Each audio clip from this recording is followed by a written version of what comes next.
I put my head on the side of where I kick my front head. Yes. What? Yeah. Yes. Yes.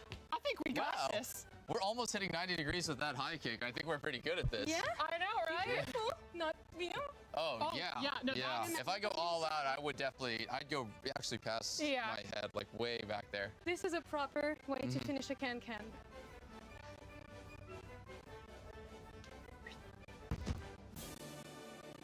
Oh my. You ready to try? You first? You first? What about together? Let's just see how far I can get on a split right you now. can just try. Yeah. Oh my. Use your hands. Or you can go like farther than me. this. I can't, my foot isn't even moving forward. Guys, I don't, Believe. I'm out of breath. I'm out of breath. Maybe I'm Okay. better on this other side. Yeah, no. It was a good try. It was a good try, I believe. I feel like you and me should at least try to do the entire thing through. Yeah, good. Hey, yes, super nice. And now get ready for the mayonnaise. Mayonnaise. Yes. Oh my God. Yeah. You can go down like this. Get low. Get low. And get ready for the tire-bouchon. Okay. And tire-bouchon. Oh, Well, it's okay. that was my mic. We don't need that. We don't need We don't that. need it anymore. That's what production insurance is for. And then a bit of stuff. High kicks. Okay. All right. Kicks. And We gotta sync up, I believe. Okay. Kick. One, two, one, two. Kick. And now, towards the end. Get ready for All right. the Okay, grab your All right. leg. Ready? Grab your leg, Peter. I'm grabbing my leg. I'm grabbing my. I'm grabbing the wrong leg. Okay. All right. And. Be careful. Ah. Ta-da. Oh, you're just on the ground Amazing. dead. We're here at the Paris Expo to witness the last stage of group stages. Cass, let's lay out the matchups. There's T1. After a final and semifinal performance over the last 2 years, they're looking to repeat that same success. But will their run end prematurely?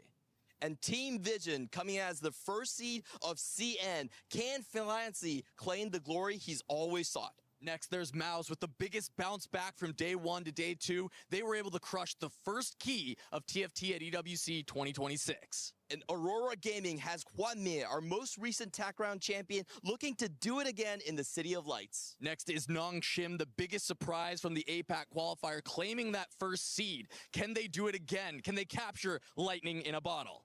Zeta Division with title, perhaps the greatest player in TFT, here with a strong team looking to bounce back. Finally, Koi, who picked up a major upset over Vitality yesterday on the back of Safo, the young Spanish player who has been popping off at this year's EWC. And we have Godlike, a combination of friendships from the Cooking Brownies group, of joining the forces between Americas and EMEA, coming here to bat. This is day 3 of TFT at EWC. Let's get right on into it.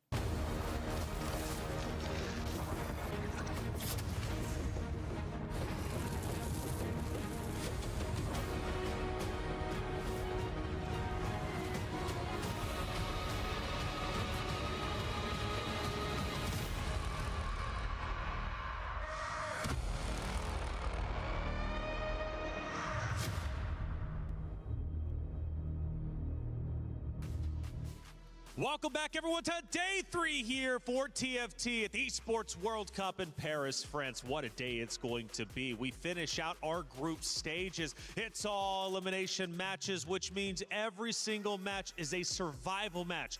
Protect your key or have it crushed. Hey, welcome into the Allianz Vault. I'm Taylor Reflections Noble, joined by Panda and Dobbs. Good to see you, boys. We're back. Hey, but today is a decider day. Keys will be crushed. This is the day that it's all been ramping up to in the group stage in particular. I am pumped to see which of the teams will survive and make it to the playoffs. That's right. We'll see which teams survive. However, 4 teams did not yesterday. Let's take a look at the keys that were in fact crushed. Of course, Weibo Gaming ended up making it through. However, Fnatic, due to T1, key was crushed and it was heartbreaking. Wow, I mean, that's serious from T1 and Fnatic was amazing to watch. I feel like both teams were so close to the win, and the last fight, Akali dived into the Xayah in the backline, and T1 was able to crush the key from Fnatic. Crushed the key indeed, and Fnatic, man, was just such a great team. They played incredibly well, but ultimately they had to leave. For Nox from Red Force, taking out Team Nemesis, we saw that just a moment ago. We were so excited to see Team Nemesis and what they were going to be able to accomplish, but this was a big one, sending shockwaves to our tournament. Vitality are gone. I was personally invested in this final series. I got to cast it as well. It was explosive, so exciting, and the biggest, I think, summary of yesterday's group stage, all three Americas rosters were eliminated in that day two. Yeah, which is tough for the Americas region. We're seeing some strong regions, though, come up to the top. Yesterday was incredibly exciting, and Counterfeit and Hoope are here to break it down. Coming out of day one, going into day two, our teams were separated from the upper and lower bracket. Hoope, can you lay it out for us with APAC and CN looking the strongest coming out of day one? Title holder Weibo together with runner-up Virtus Pro, they already advancing now to playoff with sending Godlike Esports and Aurora Gaming directly to lower bracket. And all gamers, all Legion were able to defeat Zeta Division with their 3 Tacticians Crown wins under their belt.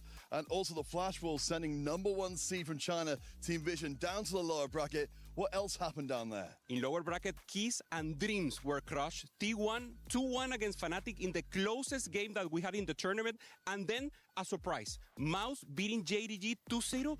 Total surprise here, Counter. But not a surprise if you ask them. I mean, they had the confidence and no one confided in them, but they did and make it happen.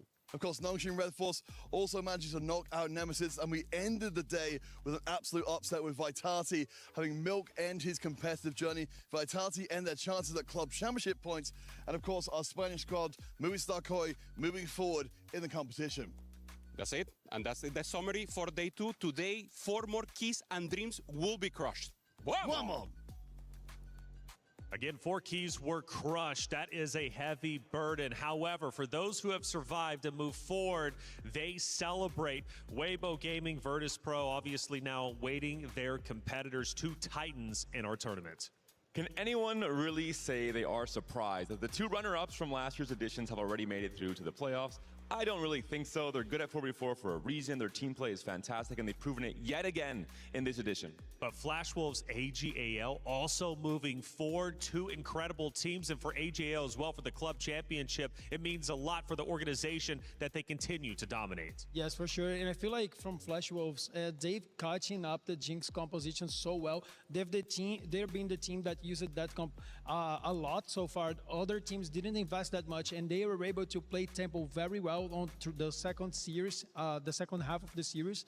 They took a win after losing the game 1. And for AGAL, we haven't seen them on the A stream yet. I am really excited to see what they actually look like in the 4v4 stage. I want to see their actual gameplay. It's been mostly the B stream the first 2 days. That's true. B stream we won't have anymore. You're going to be stuck here on stream A. For better or worse, you're going to love it, though. I know you will. AGAL will be returning, of course, not today, though. Today, we've got some heavy hitters joining the mix. But again, it's all about surviving. We'll have Vision and T1 in just a little bit. But again, going back to what we ended up witnessing, the emotions on the stage, super heavy. Obviously, even trying to survive, right? It puts a heavy burden on your soul as a competitor. It's not easy whatsoever. But for the Titans such as Vision T1, who are in fact down into the lower bracket, forced to survive 2 dominant rosters, today's not going to be easy.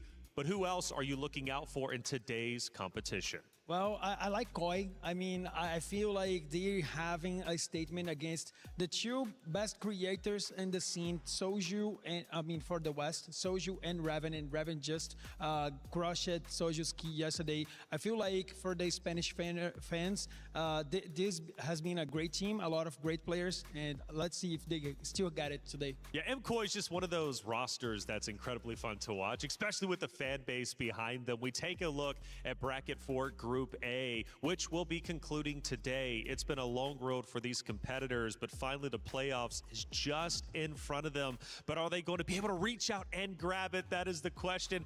We talked about the rosters that have advanced to playoffs. Weibo Gaming, Flash Wolves, through the fire in the gauntlet. They had to qualify and they ended up making it happen. But today we start with Team Vision T1, but Godlike Esports going against, of course, what Dobbs just said. Movie star Koi, that's going to be a banger matchup. But there's two more decider matches we haven't talked about yet. We head over to Group B. Let's immediately go down to the decider matches in the semifinals. Who do we got? Who are you looking out for? And will we see any upsets? It has to be Zeta. I think Tidal just has a certain aura around him in terms of the GOAT contention in TFT. The fact that he's been able to pick up Mori, the fact that they've made it, fairly far in the tournament up until now. I think there are so many fans from Japan that are really rooting for Tidal to go far, and now it's all of a sudden a do or die moment for him and his team. Absolutely, and for Aurora Gaming, we heard on the stage during one of our interviews, actually, they've got some enemies, it seems, maybe frenemies, I guess you could say. They want to be challenged, but they've got to make it through their tough matchup. It is not going to be easy whatsoever. We take a look at our schedule because it's going to be action-packed today. Like I said, Dobbs, we're crushing keys all day long. Yes, I mean, we got some experience with crushing keys yesterday. I feel like today is going to be even better. It's not the playoffs just yet, but every single game matters a lot because all of them are elimination games. That's right. And I feel like MOUZ is going to have a very difficult job against Aurora. They have one of the best players in the world in the roster. So I feel like MOUZ have to climb to try to go to the playoffs. That's right. The club championship race is on, and it is getting intense. And for Team Vision, today means a lot for the organization. Trav, catch me up to speed. Team Vision are searching for a place amongst the best here in teamfight tactics at the Esports World Cup. They've already more than exceeded expectations by getting to this point, and just one more win will give them a playoff berth and a chance at 200 club championship points. However, they're going to be facing against T1, who are one of the favourites in this competition from the start, and they look to bolster their championship charge by getting their third playoff run started. At present, Team Vision sit ahead of them, but they've got to get this win secured to be able to be eligible for the club championship with the only 2 participations that they've got. Stay tuned for that and more as we keep you updated on all things club championship.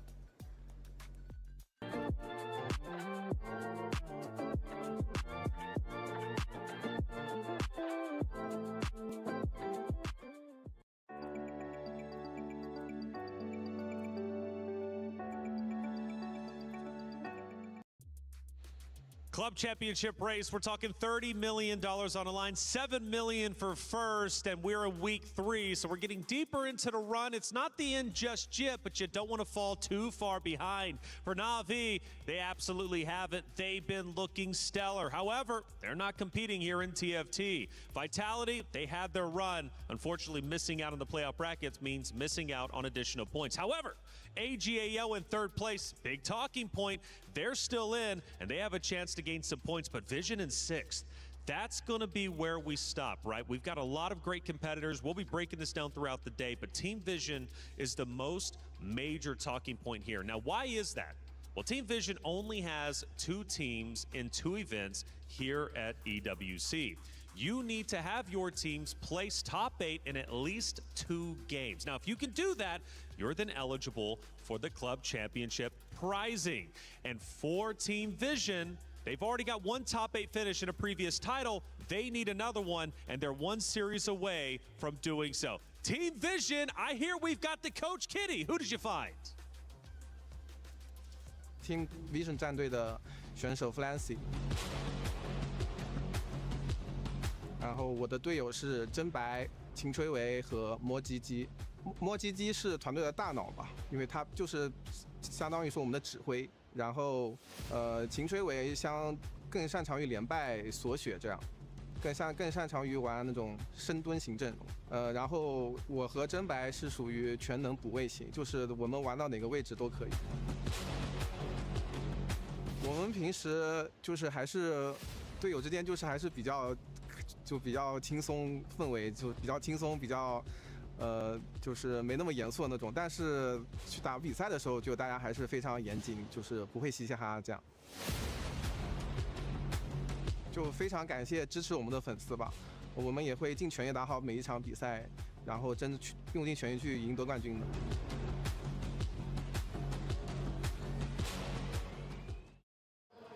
Welcome in everyone. By my side we have the TFT manager for Team Vision. Abchrono, welcome. Welcome. So you guys are bouncing back from a loss against Flash Wolves 1-2. Yeah. What was the team's reflection from yesterday?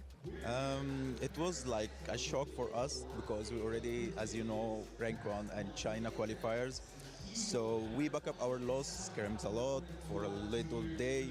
So I think we all confident to win today. Yeah, and today's a really important series because it's a qualification into the quarterfinal and the loser is out. Yeah, With the tournament schedule being so tight, what are the adaptations that the team's making for today? After our loss yesterday, we are back up to win today and go for playoffs, especially after Vitality is out, so it will be make easier way to us and our goal for this tournament. And this is a really big international tournament for the entire year, so do you have any personal goals coming into the EWC this year? Yeah, sure. We have the first goal for us is getting the EWC title. Oh, the title, very Sure. ambitious. Okay, I know I already asked you, but how confident are you feeling for your matchup against T1 later today? Full confidence for my players. They will make it like 2-0. A rivalry between Team Vision and T1. Thank you so much, Abchrono, and I'll see you guys on stage later. Thank you. Thank you so much for the interview, Kitty. As you can see, just behind her, the players are getting ready out on that stage. They're about to go down. These two teams, man, are absolutely incredible. For Team Vision, though, again, for that club championship race, they need top 8. We move into our crunchy story of the day. It's T1, it's Vision. They're throwing down, and this means a lot. It's a decider matchup. Keys will be crushed. The question is, whose will be crushed? Now, for T1, they came into this event much storied, hyped up, top 4, top 2. They have history, but they bring in the young gun of Sang Yup. It's been a bit rocky at times, I'm not gonna lie. Their series have been tough, but they've been holding on. Dobbs, T1, what do they bring to the table today? Well, I feel like for T1 mostly, every single player has shined in some way. So far, we've seen SCSC, he has a great average placement. And yesterday, so far, he was able to get 3 games in a row, finishing in the top finish. He was amazing. That's right, amazing indeed. And Dobbs, for Vision though, they come in a lot weighing on their shoulders, not only for the club championship, but also to just prove that they're one of the best out there. Yes, of course, and especially for MOUZ, Flancy was talking that he is one of the most important players in their roster, but so far he didn't have great results. So I feel like they must rescue him to be in a good spot to win against T1. Ooh, rescue. So I've been hearing, apparently it all comes down to Flancy. Like, Flancy is that guy. He performs well, they win. Is Flancy truly the X factor? I will say Flancy and Zembai have taken turns being kind of a hero for this team. My big question is, if both of these players falter in a game, what happens to Team Vision? Does MOUZ step up in the way that he has to, I think, at this point in time? We're in day 3 of group stage. MOUZ is a coach-turned-player. He is still trying to prove he deserves to be on this team in terms of the role he has to fulfill. And I think this will be the first true test for Team Vision with a team like T1 up against them. Ooh, and it is a test indeed. Flancy's got a lot of attention, but I love that you brought in several of the other players. After all, it's a team effort in order to win. Yes, I feel like they are having a great spot, winning out a lot of their games. But I feel if they can actually not get into those 8s, not give so much resources to the opponent's team, they can actually have a great chance to be even the contenders of the tournament. Well, T1 is also looking to be a contender themselves. Let's learn a little bit more about who they are. 저는 T1 빈틈이고 저희 팀에는 크레이지 무빙, SCSG 그리고 쌍엽 선수가 있습니다. 가장 상대하기 싫은 팀, 가장 강했던 팀이면 충분한 것 같습니다. 제가 이번에 나온 팀들 중에 제타랑 오로라 게이밍을 좋아하는데 토너먼트에서 꼭 만나서 이겨주고 싶습니다. Oh, So there they are, T1. They've had to go through the gauntlet, and even at the very start of TFT for EWC 2026 against Weibo Gaming. But even though they took the L, they took it in stride, and they're looking great coming into today. Again, T1 is such a talented roster. Sang-Yup is one of those guys, but SCSC has been on fire. You go back to the match, I believe, yesterday. SCSC took a backseat so Crazy Moving can move on up. The sacrifices that T1 are willing to make to win are incredible. And Bintum, despite being historically the best player from South Korea in general in TFT, not just on this T1 squad, he had a very poor showing against Fnatic. It was all 3 games in the bot 4. I want to see Bintum back on his legendary status coming to this series. I think T1 will need it to beat Team Vision. But Dobbs, I feel like T1 again have had these great moments. They've had some tough series. Have they looked like the T1 they need to look like to take down Team Vision and move forward to the playoffs? Well, T1 had tough series so far. The first one was against Able, with the best team, so the defending title winners. So I feel like T1 had a great shot against them. They barely let Weibo win. And yesterday, despite the fact that the series was very close, I feel they have the tools to take down Team Vision, but it's going to be a very difficult series. You mentioned Bintum, but we have some other star-studded players. Crazy Moving, for example. What does he bring to this roster? He's the clutch factor. In last year's edition, he was a pickup on the 2025 edition of EWC, and he surprised everyone by being the true MVP the entire tournament run for T1, making it to the top 4. And yet again yesterday, we saw at the very end there that Akali, with all those different artifacts, the moment Crazy Moving wins the game for his team, he immediately high-fives Bintum, and Bintum knows, hey, you saved me this series, you were the star. We'll see if Crazy Moving can be that X-Factor player, the clutch factor again today. Let's find out unique clutch factors, and I feel there's a clutch factor for both rosters. Okay, you mentioned several for T1. We got Flancy, though, for Vision. This match is about to go down. Today means a lot. Decider matches all day long, and keys will be crushed. T1 是一个非常有名的战队，在败者组比赛确实压力会大一些，因为再输了就真的要淘汰了，所以我们只能在竭尽全力去败者组通道淘汰赛。对于 T1 而言，从欧洲游到韩国还是比较远的，所以我觉得他们可以尽早做好被我们打败，然后游回韩国的准备。我们跟MOUZ这个战队的话，因为我们在同一个半区的话，也没有怎么特别多的那个训练吧。然后的话，但是也比较期待跟他们的对战，下一场肯定是有信心能够拿下的。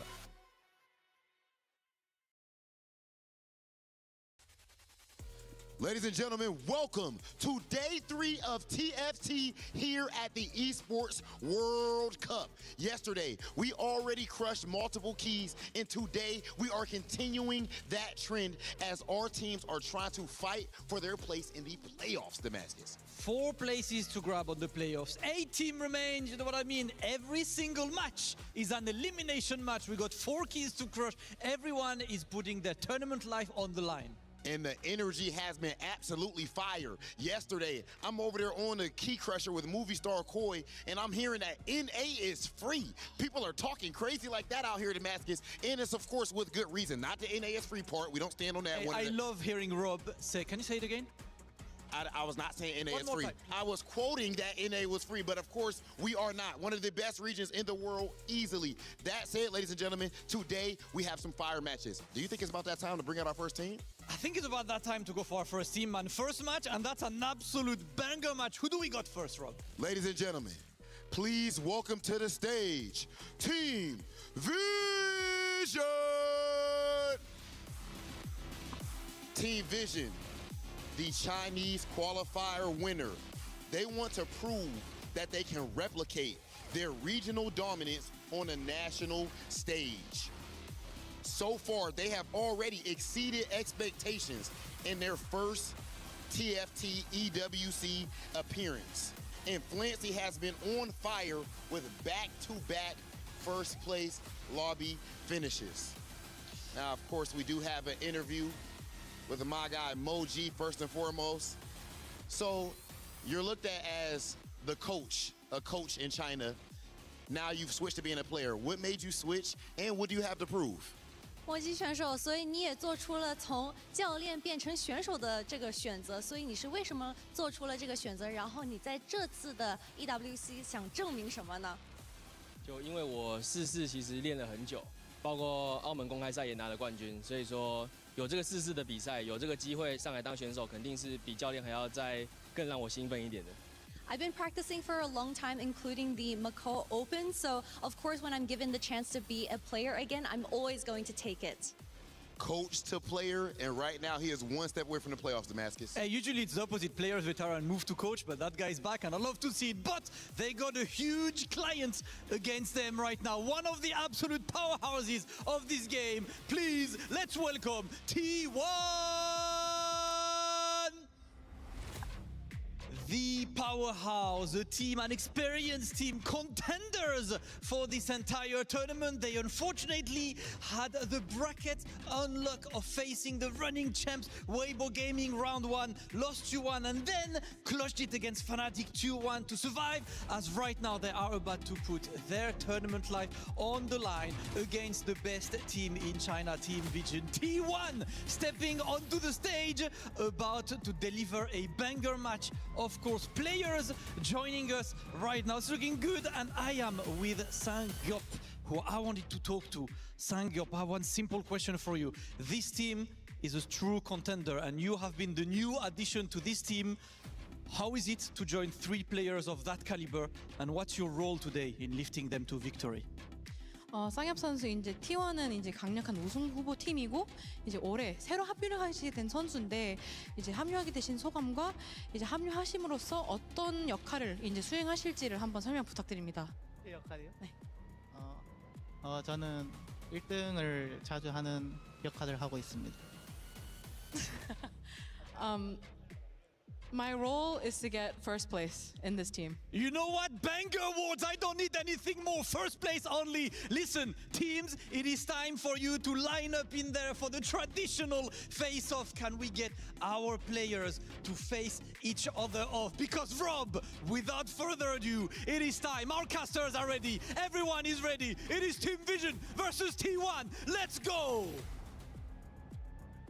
T1 versus Vision. T1 looking to repeat the success of the last 2 years, but a wall remains in front of them. The first seed from the CN region, which has won both of the last EWCs, is in their way, preventing them from an easy road to the success they've had previously. And there's so many legends to behold on both of these sides. Flancy, Bintam, Zumbai, and Koyoi, the newer generation of CN players coming up. Sanyap joining the squad from a finals finish in TAC round. You can tell these squads have so much respect for each other, they couldn't hold the smiles. They couldn't keep it straight and angry at each other because they know the reputations. Yeah, and great to hear from Sangyup, the new addition to the squad. His role is to go first. And we'll see if he can do it once again. He had a great game yesterday against Fnatic where he was able to have that big beatdown on the Evelyn, be able to get all the way to a massive win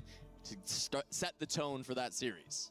We typically call Sanyap the brutalizer in the APAC region. He is known as a very heavy top 4 player, definitely one of the most elite ones out there, and he has won the entirety of the Eastern mid-season finals back in Set 9 over Prime Hwanmie, over Prime title. So he definitely can lay claim to knowing how to win in tournaments.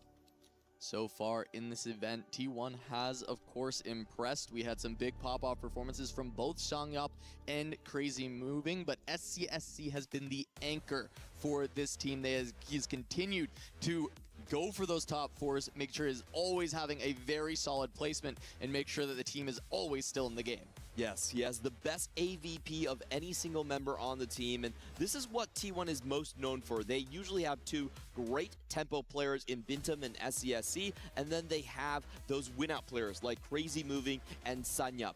On the other side for Vision right here, talking about their win-out players, it has to be Flancy and Zumbai. They're all-rounders sitting on the far side of your screen right here. And then they have the quarterback in Moji, whose placements have not been ideal but have still gotten them to this spot. Yeah, I think that's going to be a big thing for us to watch in this series. MOUZ has taken 3/8 out of 5 games, but that doesn't always tell you the whole story when it comes to 4v4. Sometimes you just have a spot where you're kind of forced to hold a bunch of extra units from the opponents because you're not going to be able to get a good placement.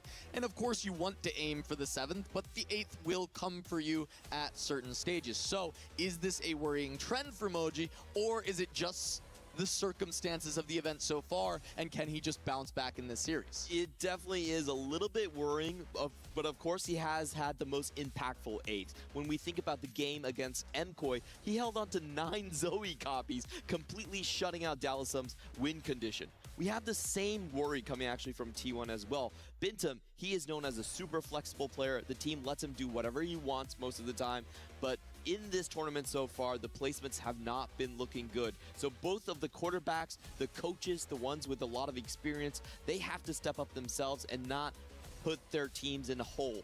Well, a battle of Bintum and MOUZ. It's not going to be a race to the bottom this time, but instead a way to see if they can bounce back as we jump in. Yasuo and Echo, our first gods for the first game between T1 and Vision. We are going to get a lot of tempo and immediate combat power on the side of Yasuo. And for the Echo, Wabni has told us the most important thing to factor in is those 2 5 costs that you can get in from the stage 3 boons. And with Prismatic Prelude, we're looking at some potential very high caps in this lobby. Anytime you get those Prismatic Augments, you can get those, and our Stargazer is going to be the Serpent. Ooh, Serpent does open up the ability to go for something like the Xayah Flex, a very high AVP comp, but it requires tons of pose. It requires you find your spots early on. We'll see how these two teams start to maneuver in the early game. One thing we have noted from the CN region is that they play the most AP Flex out of any of the regions out there. They trust in their own macro ability. This typically is considered a B tier macro fast 8 line, but CN, they know they have that macro down, and they're willing to play it from a lot of different spots. Yeah, and very specifically finding the Shepherd line out of the AP Flex more than any other region. We have seen a lot of players going in that direction, but CN has just continued to find their way there, when meanwhile we often are seeing a lot more of the Nami, as well as another side carry from the Space Groove end of the AP carries. Definitely. On the other hand, for the side of T1, they are the team that plays the most Challenger Misfortune reroll. A very unique type of line, a 3-cost reroll that we considered very easily denied, but they've had it in their back pockets. We have seen SCSE do great wonders with it, playing from a tempo angle. Yeah, and looking at those 3-cost rerolls, the only other one we've seen a lot of, and by a lot I mean a few times, is going to be the Lulu, and often that is enabled by Medallion in the Stargazer, but we are on Serpent, so very likely we won't be having a Lulu in this game. A lot harder to play from that spot, and I think it's understandable why 3-cost is so Lulu is so good. We saw the Medallion Lulu actually beat out Setsuko yesterday. 2-1 Prismatics, we're going to get a very, very strong start on here for Forge in Strength. Has been very popular, but as we see right now, MOUZ rolls that one away, isn't willing to drop low on HP early on. Yeah, I'm a little bit surprised just in the sense that Forge in Strength has been incredibly popular in this tournament as a win-out angle, and it was rolled relatively quickly. Not sure if MOUZ in general is just not looking to be the win-out player for this team, or if this was more just immediately hearing from a teammate that they had an even better spot to play for loss streak into win-out, so MOUZ starts to look for another way. Yeah, typically if you have some other player that is going to win out, has a stronger spot than you have, then you can try to play for tempo. And this is what MOUZ has done with the Deadlier caps, starting to stack up early as well. We're going to take a look at Sanyap's board and check in what he found for his worth the wait. It most likely will be the Pantheon, and we see him committing fairly early on into the sort of Lulu line right here. And I will say, like, the Milio Pantheon line, even with Serpent, it is still relatively playable. Yeah, I mean, especially with Worth the Wait, and just for clarity, it is the Melio that ended up getting picked up for the Worth the Wait. We saw both the 2 costs, both of them paired. Looked like it could be either, but we've got confirmation it is the Melio. So we have one Stargazer reroll already set in stone here. MOUZ will have to find another out in terms of the AP. Now taking a look at Flancy's board. Now this is our potential win-out board. Getting the Anima early is kind of a subpar choice. Unfortunately, you really want to play tempo with Trait Tree early on. So we'll see how he pivots this. He does have a Rift Forger, and you can see Anima and Bastion are being put onto the same units here for a possible consideration of just re-rolling the die. Yeah, we'll see. He's actually going to just kind of take everything out for now. Look to go for the full loss streak. Looks like there's probably a player from T1 also at least semi-open forting that he wanted to make sure that he can lose against. He is going to run into Sangyap instead, who of course does have that Melio 2 from the Worth the Wait, getting that online already. Sangyap is going to be a player who can look to win streak very heavily early. We've talked about him being the win-out player alongside Crazy Moving for T1 very frequently, but this is going to be a heavy tempo line with the Worth the Wait giving you a quick Melio 3. And that is Sanyap's job. Sanyap and SCSC are the two players that are typically the bruisers on the side of T1. Meanwhile, for Bintum, he's kind of the free-flowing player. You never know what he's going to go for. He has won the Golden Gambit in this game, getting that Striker's Flail directly into a Radiant version. That sets him up very nicely for something like the Kindred Nova with an Akali as a secondary carry. Yeah, and he's already got one Akali on the bench to start holding towards going into that line.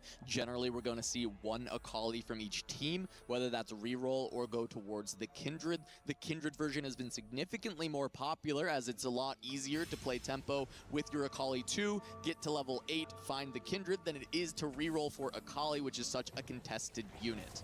And I have to say, the side on T1 is shaping up to be incredibly powerful with their tempo. They have two buried treasured players, and then you have Bintum winning the golden flip, and also Sanyap being able to play from Worth the Wait. So tons of early power coming out from the side of T1. They're looking to run away with this one. Bintum going to be able to keep the win streak. Sangyap should as well. We are looking at the potential for double streakers from T1. Currently, no one on the full win for Vision, but MOUZ has been able to pick up at least 2. Lost an early round, I believe it was to Sangyap earlier on that we saw him get taken down by the Melio, as we are going to get our first selection from these gods. It is going to be the Artifact, or on the other side, the Acceleration hex. It's one of the hexes that is a little bit harder to use if you're not using someone with attack speed, so that's why we're seeing most of the team members here, especially on the Vision side, who are lower in the HP bars, go for the delayed gratification of the Artifact. Yeah, it looks like I only saw Bintum take the Yasuo, but we'll see as we get through this game if that ends up being the case, if we see those hexes come out. But a lot of artifacts is going to open up a lot of variance a few rounds from now. We'll see where those artifacts land, if players are able to find some top level spots and actually cap out their boards very high, as SCSC does end up selling the board, recognizing Flancy's position with the Anima, and looks to grief. Generally a tempo player, SCSC is in the role of trying to grief the loss streak this time around. Very interesting with the buried treasures. Typically considered more of a tempo option right here. He is going to forego that game plan to make sure he has nothing on the board. And let's see if he actually runs into that streak. It's not guaranteed that he can break it. And as we've been talking about for 4v4, usually players don't assume that they can actually get the 400 cash out that we see in solos. Yeah, interesting spot for SCSC for sure, because you imagine, especially as you mentioned with the buried treasure, that he may have wanted to go for the win streak, and it just turned out that Sangyap and Bintum both ended up finding better units to push that win streak. SCSC's kind of forced into this loss streak spot. However, when he tries to pivot on stage 3, he's going to have a ton of items to slam and kind of identify which composition he can go for and potentially turn that streak around swiftly. His job here is just to break the side of Flancy, and this could be huge for T1. If the matchmaking goes their way, they could have 2 win streakers and a full loss streaker with a broken streak. If they get those 3 conditions, the game is almost tied into T1's corner. Yeah, and with SCSC being so rich and having so many items, his pivot away from the loss streak afterwards is going to be really easy almost, which can add so much more value to this T1 team, where they won't be hemorrhaging HP for a long time trying to find SCSC's way out. He has a very easy way out by having a ton of items more than anyone else. He can practically play anything, but good thing here on the side of Team Vision is that they avert disaster. We still have Flancy 154 stacks already in stage 2. He's played this really, really nicely, a kind of alternate way to play the composition. And unfortunately for T1, Bintum and Songyup find each other, so Songyup is going to take the loss. They don't get to keep 2 full win streakers, but they do have 1 full win streak, 1 full loss streak, to just Flancy's loss streak. Now, of course, MOUZ has been able to complete a 4 win streak after that first loss, so actually relatively even stage 2 between these teams. Yeah, and looking in hindsight, I have to say MOUZ's decision to skip the Forge and Strength was absolutely correct. He scouted the lobby and said, well, you know, there's too much pressure coming in from T1. I can't drop to 30 HP and then start playing the game. So I think the deadlier caps in the end did make a lot of sense. And Flancy being able to escape stage 2, especially with SCSC's spot, really not wanting him to loss streak more. He has so many items that he needs to be using. It does mean Flancy may have a lot of extra cap out potential because he's escaped stage 2 with Anima ungriefed. We have not seen much of this yet on stream. It has been a lot of players getting caught with their Anima in stage 2, as they expect. But the fact is, Flancy escaped, and there's a chance he can escape further. We'll have to see if SCSC can continue to grief, or his actually has to start building a board. This round is absolutely massive for Flancy. Usually, you have to start committing on 3-2. If Flancy can dodge another round, it makes it much, much more likely that he can get to that 400 cash out. We haven't even seen the 400 cash out so far on our A stream.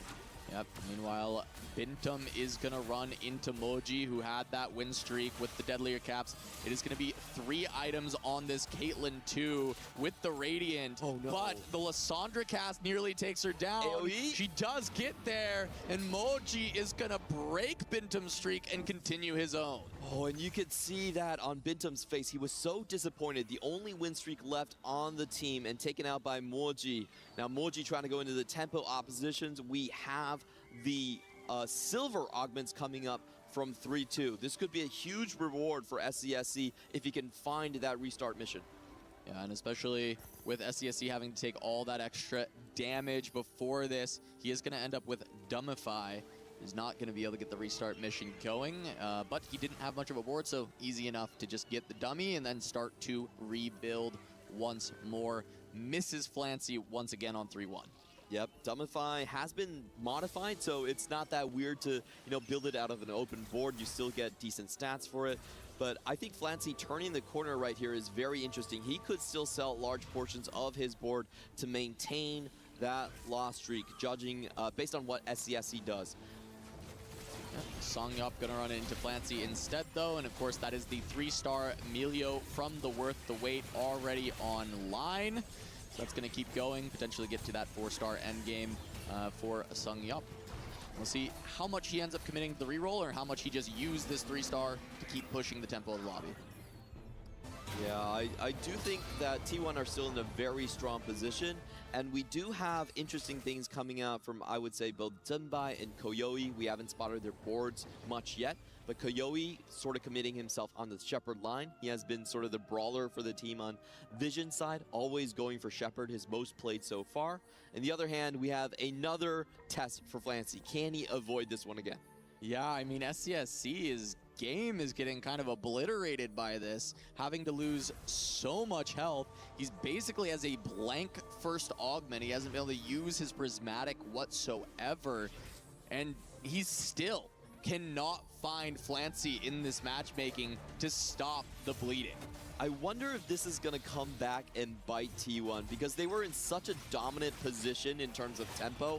I feel like there was a world where you just said, okay, Flancy, maybe you're going to get the 400 catch up, but we're pummeling you on the HPs and we can still take it other ways. Yeah, I mean, they could have just dispensed that punishment on the rest of Vision, kept all 4 players in the top 4 with a large amount of HP. Now, it's easy to say this in hindsight of SCSC never seeing Flancy. Of course, if he finds him earlier, stops the streak, and is able to just reset, we are saying a completely different story, but this is where the strategy comes in. You opt into variance of the matchmaking versus something that could have been controlled. Yeah, The problem is, for me, that he didn't really have a high cap himself, right? If you are on a high cap and you can lose streak, you do that to the opposing player, it makes a lot of sense. But when you're playing sort of a mid-tempo augment coming in from SCSC, it feels very painful to kind of sacrifice that sort of tempo just to break Flancy. And look at Flancy, he's so close away from his 400 cash out. I believe one more round would actually do it. Yeah, he's on the 8 loss streak already. He's going to get the 80 cash out if no one runs into him. Yeah, and he's at 43 life. This is a plenty healthy buffer. After 1 loss, he's probably still on 3 lives, if not 4 after the fact, to get this big cash out and play from there. And SCSC, yeah, he's trying to snipe him once more. Look at the left side of your screen and see this menagerie of items, and he doesn't even, he does find Flancy finally, so he will be able to stop this from directly going to 400. Yeah, this is an absolute huge find right here. He finally gets the payoff he was waiting for. You can tell SCS he's happy. He's grinning a little bit just on his face right there. And that changes the calculus for Flancy quite a bit. He now has a tough decision to make. Is he still going to go for 400 because he's so close? 300 is usually considered an auto loss of a cash out. Yeah, I mean, I think he must, and he still has a decent HP buffer. 43 is enough. He can still get there. Though he is definitely not going to be happy after taking that loss. And now, SCSC, it's go time. He needs to find a board and stabilize. He was open forting until 3-6. He's on 25 HP. At most, he can take 1 more loss here, go on neutrals, and try and salvage this game with all the items. And I have to say, it's quite difficult to turn the corner for him. He has to avoid everyone's composition. He's not playing a super high cap out in terms of his augments as well. So a lot is riding on the early roll downs for SCSC to see if he can stabilize. Crazy moving going up against MOUZ for this one. MOUZ has fallen off a little bit, but he did find a 2-star frontliner as well to pair with this Lissandra that's been carrying the early game.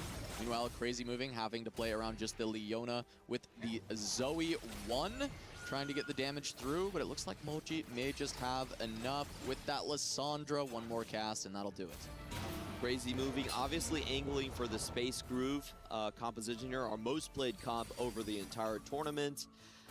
There's a lot of flex AP spots that are yet to be determined. MOUZ and Crazy Moving will most likely be playing against each other. And here come the artifacts from the Echo earlier on. We'll see how this can impact the boards, if it can open up any additional lines, but SCSC had to commit to something before that showed up, so having to slam the items before seeing it is of course unfortunate, but he's been able to turn around the loss streak and find a win while staying above 50 gold, and I think that is a very impactful point for SCSC. It's a little bit unlucky that he hit the Aegis of Dawn, an armor sundering item here after committing full AP. So he's going onto the Shepherd line, but because of that 1 round difference, he can't make the best use out of his artifact. He definitely wanted something for his LeBlanc carry right here. And he's not rich enough. You know, this is the problem here. You sacrifice so much, and you don't have a win-out situation yourself, and you also have to run into someone on the other team, most likely Koyoi. Can you turn the corner without good econ? Yeah, and I guess the hope for T1 is that the rest of their life totals can carry the day. Songyup and Bintum back on win streaks, 5 and 4 respectively, both still above 90 health. If they can maybe free SCSC, give him a chance to get on board, it could be strong. But there's also the possibility that SCSC has to be a sacrificial lamb for the team. Yeah, it might not have paid off in the Gambit. We're taking a look at Sanyap. He's actually playing a very interesting board with the Corki and secondary carry onto the Milio here. Found a great artifact with the Pact. And also on the side of, we saw from Dumbai there, the Sniper is going to look very dangerous for him. Remember, Serpent is a playable Stargazer. Flancy ends up taking another win, this time over MOUZ.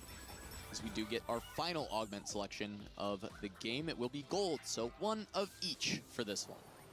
Yeah, and we see from Flancy right here, he is going to have to go for the Corkis rather quickly. Sanyap has already found some Corkis on his board. SCSC ends up grabbing a pickup to get the 5 costs there. Gilded Steel ends up getting a Shen and a Graves, and this is a very early Graves that he can scale, but he doesn't have much itemization for it just yet. However, this will pair with his artifact with the armor shred, and if he can maybe find a Graves too, this can put together some mishmash board that ends up working out for SCSC. He was rather lucky that he was able to find the Vex, which can hold the Guinsoo's Rage Blade he's already built on his composition. But overall, I feel like SCSC is still in a very dangerous position. Given his gold, he's not expected to actually hit those 2 stars. Yeah, he found a Vex and a Shen pair, but of course, 2-starring on level 8 is tough. He's going to need to win a bunch on this 1-star board to ever get there, as Flancy now does run into Sangyap, who's been on this massive win streak, trying to continue to punish the lobby. You called him the Brutalizer coming into this game, and he's showing Flancy why that name makes sense. Oh, but good loss for Flancy's here. He's still on 20 HP, 2 lives to go. He's going to cash out the 400. This is the moment we're waiting for. The gambit between SC and SC and Flancy will be answered now. This is a decent item, actually. You can use it for the Riven if he can hit the Riven too. Yeah, he does have the pair already and 30 gold to work with at level 8. You'd think the odds are in his favor. Earlier we saw Rammus being held, but I don't think it's being held any longer. Couple extra copies of Corki. Does have 2 2-star Corkis to play around already. Normally you would be like, well, he can't hit a 3-star, but that's not exactly what you even need with this Meeple comp. Double Corki carry is part of trying to cap out this board.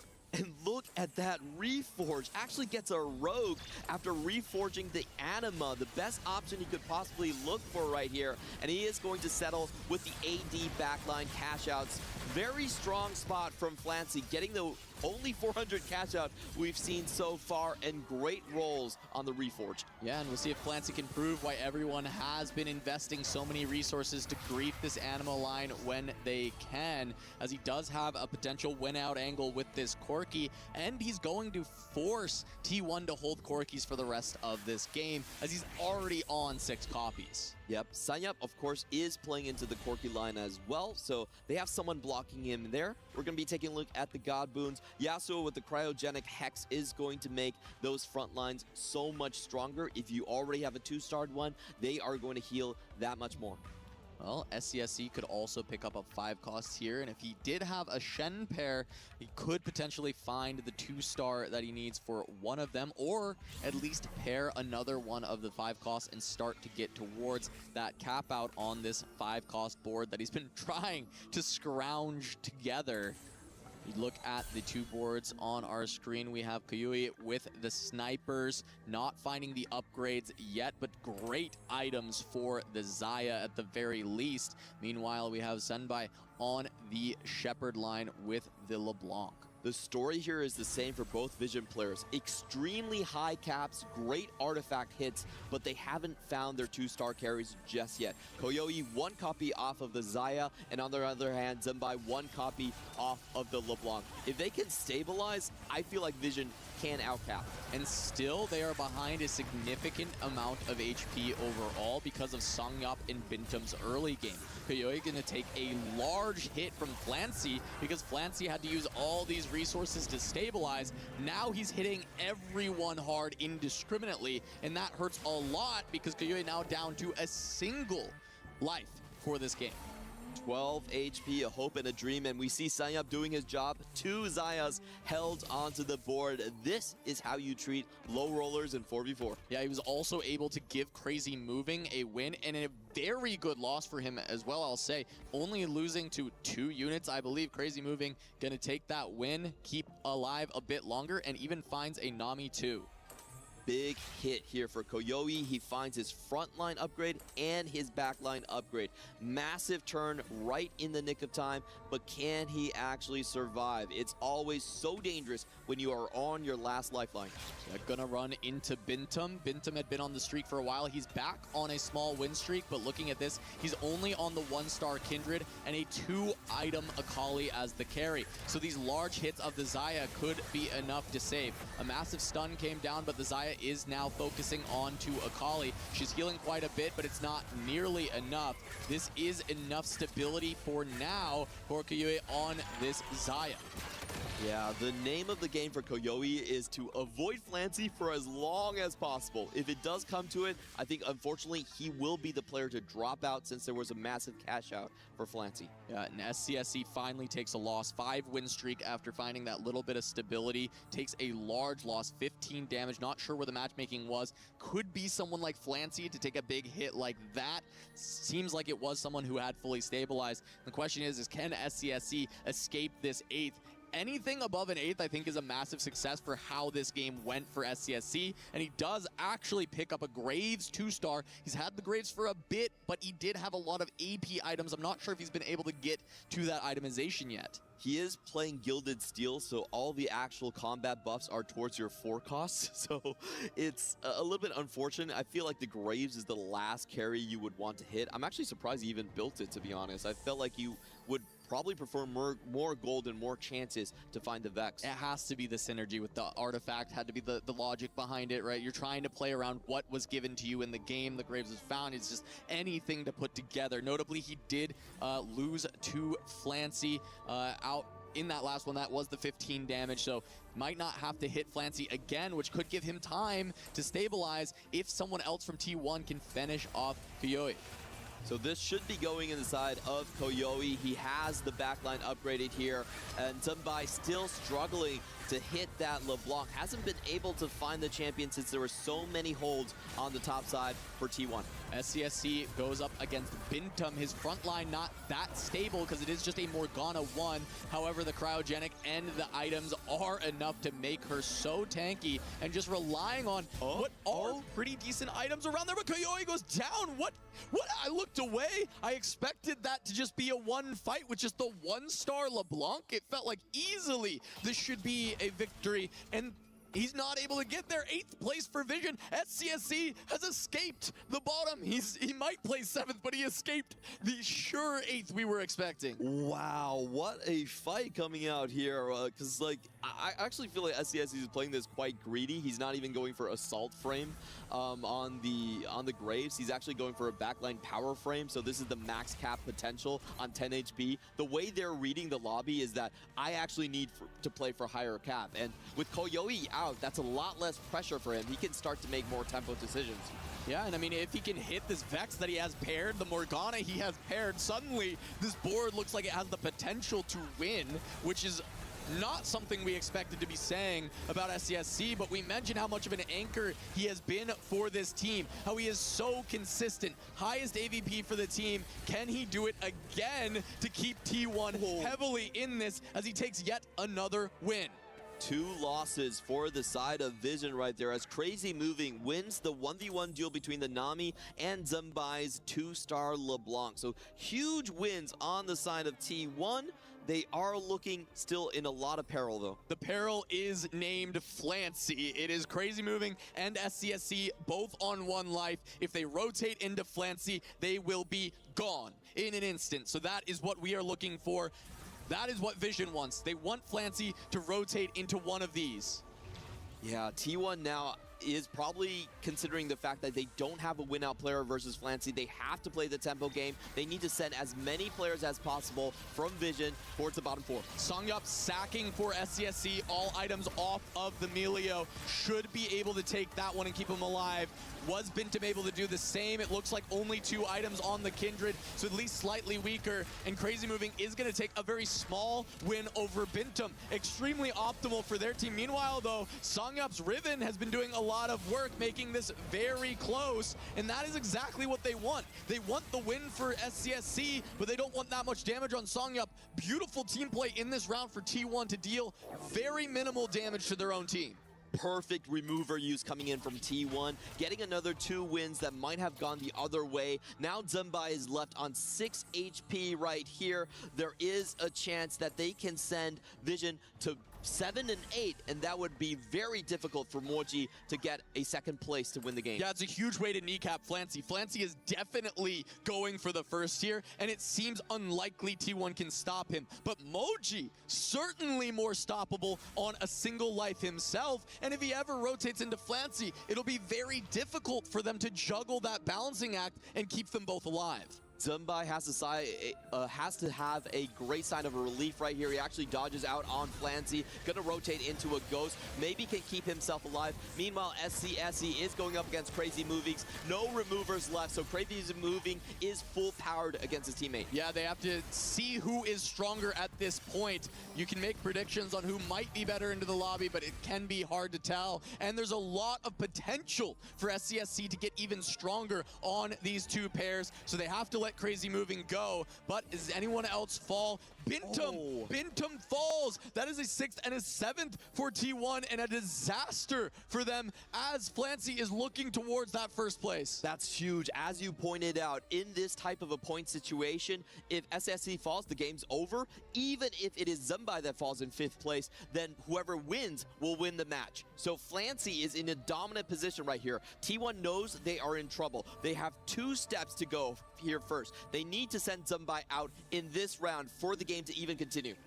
Yeah, Zunbai will be facing off against SCSC. We'll see. This Graves has been scaling up for a while, but Shojin, double Giant Slayer, is going to be the reliance here. He did find the upgrade to the Morgana. The front line maybe a bit more stable as he has the Alawi, the Morgana, and a Nunu 1 to try and make things happen. The LeBlanc dealing plenty of damage, but the Vex and Graves still pushing through. The Morgana in the front line does hold strong for SCSC. He is going to deal with Zunbai. Moji falls as well, but first is all that matters, and Flancy is looking to march one more home for Vision.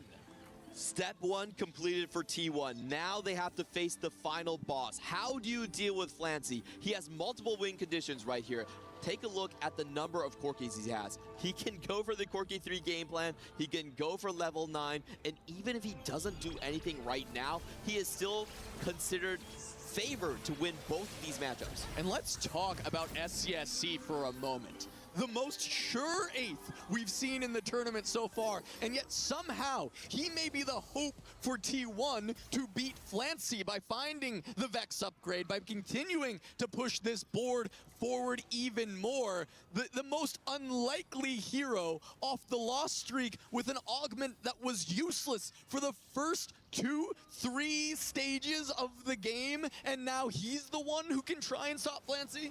Not gonna lie, I thought he was cooked, but it is actually absolutely correct to play for your highest cap on this power frame Graves here. It is the strongest potential that you can get out of the frames. We're gonna get a quick preview against the Ghost, I believe, of Flancy. Let's see if he can get the job done at a lesser power version. If he can't, of course, this game is likely done. If he can, there is a small chance in hell for T1 to bring this thing back in the face of our first 400 cash out for Anima. But already the Morgana falls. The damage into the Corkis is there. Karma and Graves get it done, but that is too close for comfort.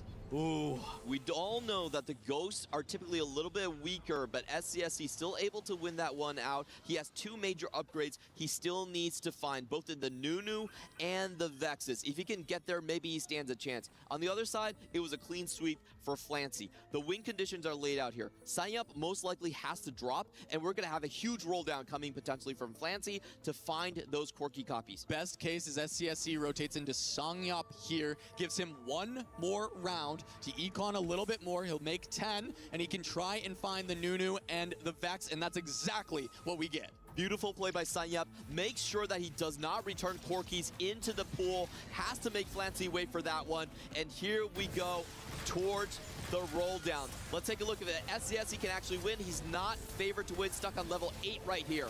2 Vex and a Nunu being held by Flancy currently. He is 2 Corkis away, but not much money. What he can do, though, is return those to the pool to try and hunt the Corki because they're no longer being held. We'll see the decision from Flancy. Instead, he values holding. He buys an extra Nunu, so continuing to hold out. And there was even a Vex sell from SCSC to just try and beef the front line a little bit more. Feeling the damage from the Graves, from the Karma is enough, but he needs a little bit more stability, and he doesn't quite find it. Flancy knows that his cap is high enough. All he needs to do is play the denial game. It is SCSC against Flancy, the one that tried to grief him early on, finally going up against the final boss. This fight is for everything in this game.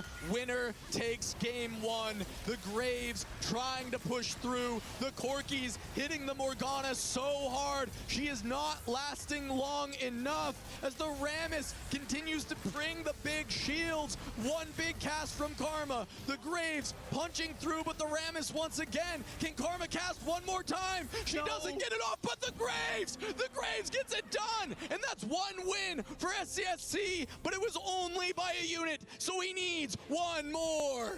Wow, incredibly close fight right there. Going down to a 1v1 between the Artifact Corki and the Graves in the corner right here. Will Flancy change his positioning? And the Graves has been scaling since 4-2. So many upgrades. Nunu in the shop for SCSC. He's on 3 gold with the Lysandra. He can get the frontline upgrade, but it rolled terrible TG items. And that could be the difference, is just the TG roll. No positioning differences from Flancy, even at the last second here, changing the side of his Riven, trying to get over the front line a little bit faster versus SCSC. We'll see how this one goes. There's a lot more damage being targeted onto the Rammus this time around, pulling the rest of the tank units back. Can Flancy actually take his chances against the Nunu a little bit faster? Nunu gets a cast off, at least gonna stop the damage for a second, but he can't get another. Morgana gonna fall very soon, and Riven takes out the Karma. Riven is now onto the Graves, and Riven with the 1v9 as Flancy is gonna take another first for Vision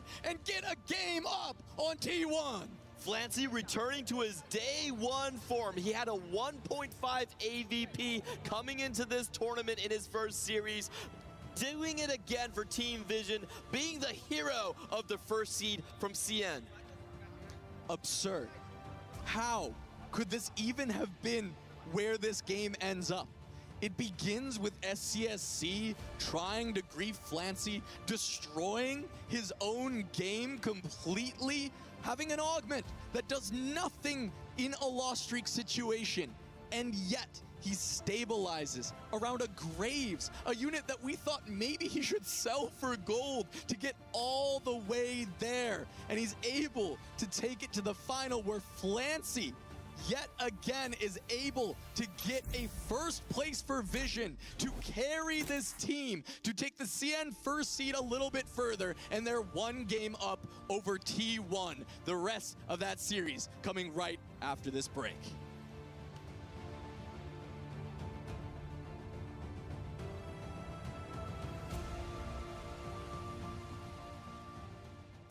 Is in our DNA.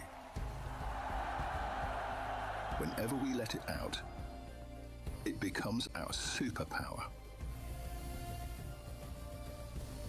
Now imagine an entire city being built to supercharge it. Kadir City, powered by play. It was just game number 1, but already off to an electric start. Team Vision taking down T1, who is now forced to come back. The Riven on the back lines, also the lost streak, so much to talk about. It was Team Vision versus T1, yes, I will admit. However, in reality, it was Flancy versus SCSC, okay? If we're being completely honest. They go on this massive loss streak. It's highly risky. They go, I believe, 8, 9 different rounds. They end up open boarding to counter each other. There's a lot to break down in that fight. Now, when we're talking TFT, a lot of times in different esports, we're looking at the winners. Who's winning the most rounds? But TFT has this unique thing where sometimes you can go on a massive loss streak, look like you're performing poorly, but it's all in the game plan. No, exactly that. I think it's all down to the traits. We have a trait in TFT called Anima, where if you lose streak, if you keep on losing, you gain stacks. And the more stacks you get at certain rounds, you'll be able to cash them out for big rewards, which is exactly what Flancy was able to do in this game. But SCSC, as you mentioned, Taylor, is the one that was open for him, trying to stop Flancy in his path. Now, I know you boys disagree on this, okay? First, I want to roll the clip from that game. We go to stage 3 where they end up countering each other. Dobbs, I'm going to hand this over to you, but I would love to dive a little bit deeper onto what you guys think about the strat and if it was worth it. Yeah, I feel like saw the gameplay about T1 on the early game. I thought they missed something. They had 4 very high tempo augments. 3 of their players had items on their prismatic augments as well as worth the wait. So instead of sacking SCSC early game, they could have pushed too hard the tempo on the lobby. And Flancy, even though he had the anima, he also had so many emblems. So Dobbs, here though in this clip, right, we're looking at Flancy SCSC. SCSC wants to shut this loss streak down from the side of Flancy, and he eventually does it, but he had to hold on for the longest time. Yes, I feel like even though he broke the streak from Flancy being able to have 3 emblems, he would be able to win anyway. So I feel like pressuring the lobby, they could have taken away the other teammates from T-Vision. So I think that it was a little bit of mistake. So bit of a mistake, but maybe a positive thing, because you're in that realm where this was actually a great play. Going open for it is risky, but you think it paid off. Yeah, I think it was very risky because you know for SCSC he's going to be down on 10 HP. We know that his augment is not a loss streak augment. It's not something that you can benefit from losing. But in that position when Flancy is just losing every single round, T1 felt, you know, that they were on the back foot. They felt like they needed someone on their team to step up, to be the one to sacrifice basically their entire game, which was SCSC. Even though he took Berry Treasures, he was able to stop the streak from Flancy, but in the end he did get that 400 cash out, which got him the extra item, some gold, some lesser champion duplicators, got him that double Corky 2-star, which allowed him to, you know, win the game, but it wasn't easy. So double Corky 2-star, he's got a lot of gold now. We now go to the ends with our final action of the game, and ironically enough, our 2 guys who started on the loss streak are now fighting in a 1v1 for the game. Yes, I feel like SCSC, despite the fact that he didn't have any quite good augments to come back, he was able to find an early Graves, and that Graves made all the difference. And in the last fight, it was so close. We've seen that 1 round earlier, he took a fight against Flancy, but it was close. But I feel like even though they didn't have the quite success in the early game, SCSC was able to turn it down and almost got the win. And the big thing here in this last fight is that Riven in the backline as well. That Riven being able to get into the backline, onto the Vex, onto the Graves as well. Like you said, Dobbs, 1 fight before this, SCSC actually won against Flancy. And I was jumping up and down. I was oh my God. I was like, wow, T1 were going to actually win this. They were going to pull off the absolute impossible against Flancy. But then 1 fight later, Flancy comes out on top as well. And it was just incredible to see, like you said, like 2 players that were lose streaking the entire game were the 2 players at the end of the game. Again, it's just so unique for TFT to have, you know, your bottom members who seem like they're not playing well, they're losing, actually be the guys setting up for the end game. It's just such a unique trait, and I'm learning as I go, and that's so fun to me. But yeah, Flancy, SCSC, as we know, 2 instrumental players for the rosters. They end up in a 1v1, and Vision now leads this series. Now, EWC is incredibly special, and where we are is due to our founding partners, such as STC and Kadia City. Je suis prêt, c'est parti, voir où m'emmène la vie. Chrome sur mon green, tu m'entends quand je respire. Top le veston, jamais dit, jamais fait une trop de pas. Big plan, j'ai fait changer toute la piste. Regarde ma pêche, je pense pas, j'attire. Je coupe la line, laisse la qui laisse frémir. Nouvelle état, new name, toujours fluide dans le move. Main en l'air quand je rentre dans le groove. Garde ce regard, j'suis déjà posé. 2 pas, je tourne, glace dans mes yeux figés. Ligne, beat encore, puis j'prends tout ce qui est à moi. Trop vif, trop fort.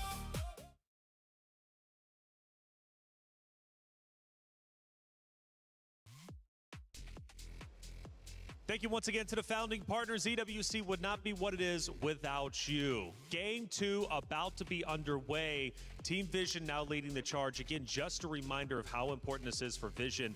This is their 2nd title they're in when it comes to EWC. They've already got a top 8 finish before in a different title a little bit earlier last week. They need to win this series, move forward, get top 8 again in order for those club championship points to be worth it. We're talking $500,000 potentially on the line for the org itself just by winning this series. But T1, they're looking to come back. We head to the stage in just a moment's time.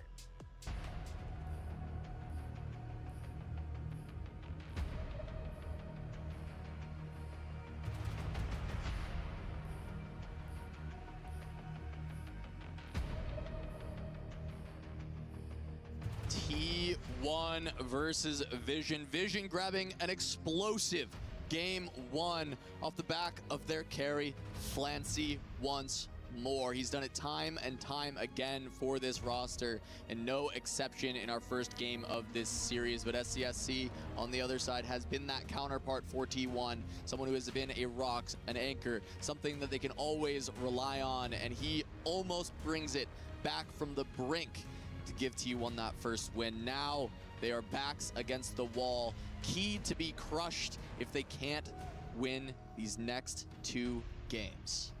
And you really feel the two trajectories of fate colliding here for the two teams. On the side of Vision, a perennial S-tier carry in Flancy, always considered one of the best players out of CN, but an unproven organization skipped over a lot by the domestic orgs coming out from CN. They are slowly making a name for themselves. In the meantime, for T1, individual performance kind of sliding down, but still holding on to that reputation as one of the giants in the 4v4 landscape. Will we see these lines start to flip? Will Flancy finally go after what he has sought over for so long and get that killer instinct tag to his name? Yeah, it's been struggles for Flancy in 4v4, even though his solo career has been incredible. And as you said, the opposite for T1, as T1 has continued to have that pressure. They made the final in 2024, the semis in 2025, but will they be stopped in their tracks before the knockout stage in 2026? Thresh and Evelyn are gods for game two. There is a potential for a lot of tempo coming out here. For Evelyn, you do have the steamroll. For Thresh, you do have the mini combobulator. And a good deal of randomness as well. We have seen on the Artifact Anvil encounter, a lot of the times the team with the better hits of the Artifact with their existing composition just kind of get away with it. Yeah, so we'll see how much those artifacts end up making a difference in this game. It was big for T1 yesterday, having a 3-star Akali with perfect artifacts for crazy moving to pick up a win over Fnatic in a very close series. So they've been on their side before, but will they be on their side again as we have the whole lobby picking those up on 3-3? We have seen some disgusting combinations on this encounter. I'm remembering the rapid fire into the flicker blades earlier in the tournament as well. There are a lot of crazy things that could just happen in this one. And this is very interesting. We have an early Cho'Gath 2 coming on the side of SCSC. We'll see if T1 actually likes this line the same way MKOI does. Yeah, MKOI likes this a lot. We also saw Zeta Division find a first place on the Cho'Gath line previously. It is certainly seems to be the last remaining one-cost line that feels like players are confident in, but with 0 copies of Lissandra, maybe SCSC doesn't go there. He does have the benefit of seeing an augment and then deciding if this is a direction he wants to consider. Koyoi with a great AD spot coming in here. The bow is in place. He has the Sunder that he wants, and most importantly, 3 Primordian for extra econ. We have seen this line mainly go into the Jinx Bel'Veth or just the Akali Nova, but either way, it usually is an AD solution. And it is on the mountain for Stargazer, which we've actually seen a few times for the Xayah. It might not be the most optimal, but it's very strong. So this could be a potential angle to go in that Xayah direction. Oh, a couple great options here. Just trying to talk with his teammates. He could pair up artifacts with Latent Forge. I think he has a good enough start where Kickstarter, you know, we have seen Preciven just get a random Akali, and a lot of players really like that one, but we'll have to wait and see the communication. We are getting some of our artifacts across the board. Koyoi going to play the long game here, going for Latent Forge. Now, on the other hand, the 2-star Bel'Veth coming in for SCSC. Yeah, I mean, a couple of Latent Forges getting picked up now. Moji, Songyop, recognizing that, hey, what's better than 1 artifact this game? How about 2? And that can create those crazy combinations. You said the Rapid Fire Cannon Flicker Blades. Like, there are ways that getting 2 artifacts can create these absolute beasts of units, as we saw with the Prowler's Collector Akali from Crazy Moving. Ooh, I will never forget that one. The way she teleported across the board and delivered T1 that win. I think that Team Vision is trying to copy that and get Fate onto their side. We have a couple Caretaker's allies being picked up. Senbai getting Gwen and Flancy getting Jinx, both of which can be powerful compositions. The Gwen generally really good at tempoing out the Space Groove. Meanwhile, Jinx reroll has been popular with the Flash Wolves and not many other teams. We're going to be checking in on the items for Flancy. Does he have the correct items to go into that direction? You really want the Deathblade and Red buff if you are playing for something like the Jinx. So it is very difficult to get those items. It requires repeating components here. And actually, this is a decent start for him. The AP is less than ideal, of course, but you can still decide to play through the Gwynsu's into the Kindred. Well, and artifacts do like to pair well with 3 stars. So Caretakers is a way that you can get those really insane high caps, just accentuating the stats you're getting from having a 3-star unit already, and just putting even more value on top of that. So really, 3-3 is the stage that we're all going to be holding our breath for when those artifacts start to land. And I'm checking across the board to see if all 3 of our level 4 players maintain their win streaks, and indeed they do. So good tempo across the board, slightly favoring into T1 right now. SCSC and Crazy Moving, both with 100 HP. This is the round that's really important. This is where your Caretakers is going to get onto 2 stars. This could be the sort of breaking moment for players on the side of T1. Yeah, that's big for Vision, as both Flancy and Senbai have it. Does pick up that 2-star Gwen. It pairs with 2-star Rek'Sai, 2-star Briar. So this is looking like a powerful board, but just no items slammed for Senbai yet. And we'll see who can extend their win streak as Flancy goes against SCSC, and we do start to see a couple of items slammed down. SCSC holding a pair of Akalis as a potential out for himself. Yeah, and SCSC here actually pretty lucky to dodge out on Senbai. The Kickstarter probably wasn't good enough against the Gwen 2, but against Flancy, he does have a chance. Or have I spoken too soon? Yeah, the Talon 2 upgrade just provides so much damage in the early stages of the game. And Flancy also having, you know, the pickups of the Jinxes is able to have a strong enough board to get over the top. And that is going to be massive for Vision, as we are going to get 4 cost as an option for Evelynn, or we see everyone go to Thresh as is tradition. The random boon being offered on the left side. 4 costs at the early start of stage 2, a little bit difficult to utilize, so everyone wants to get that extra econ injection. I have to say this is a much more tame start for these 2 gods. No steamroll, no mini recombobulator. Those could have gone crazy with silver augments getting Caretaker and Kickstarter. Yeah, especially so. As we go back over to Flancy, he is currently benching those Jinxes, but he does end up finding the 2-star now. He can start potentially playing around it, as he does have the Akali and the Aatrox ready. He's got a lot of the pieces to go towards this Jinx composition, but he also hit 2-star Talon, he hit 2-star Briar, so there was just a lot of strength that he was able to play early to get this 3-win streak, as now Crazy Moving is his counterpart on the other side. In the top, we only have Flancy left with 100 HP here. Oh, actually, the 2 of them going up against each other. I think Flancy should be considered favored right here. You have the Talon onto the backline on the Veigar already, and the Jinx 2 coming in is very, very powerful. Yeah, it's not close. Flancy is the strongest in the lobby, and back-to-back, he gets to break the T1 streaks. So all that is left as far as the early economy is Songyup on the loss streak, and he is able to complete a 4 streak, making MKOI end up picking up a win. Wow.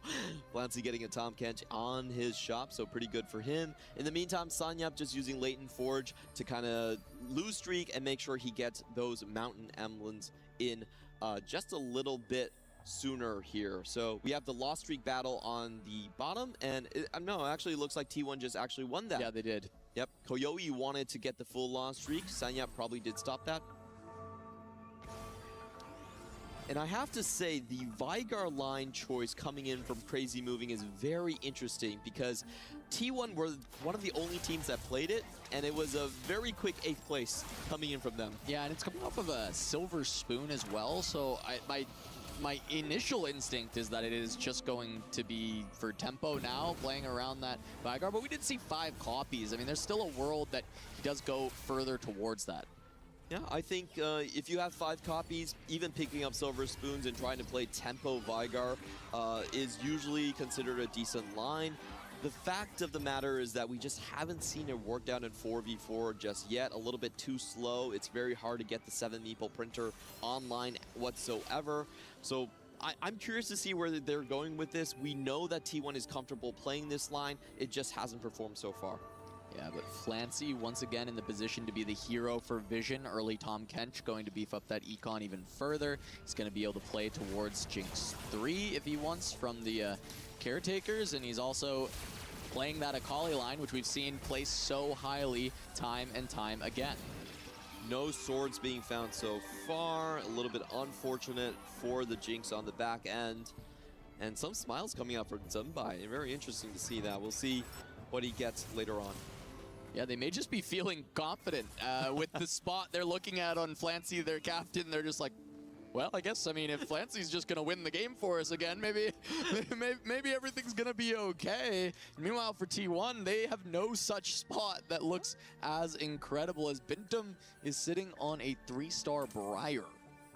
Wow, where did that come from? I'm trying to identify where we've got this 3-star Briar on 3-1 from. I feel like it has to have something to do with the random boon, most likely getting lesser duplicators into the Briar, but this does change the game quite a bit. It means that Tempo now may be on the side of Bintum, and if Bintum can break Flancy's streak, that would be huge on the side of T1. Yeah, he did have some pretty great items to just jam onto Briar immediately with the Titan's Resolve and a Bloodthirster, and now he's going to take down SCSC, who was starting to build a burgeoning streak, but that is going to be snuffed out quickly. However, still a decent power level of the boards from T1, just no big streaks outside of Songyup on the loss and Flancy on the win.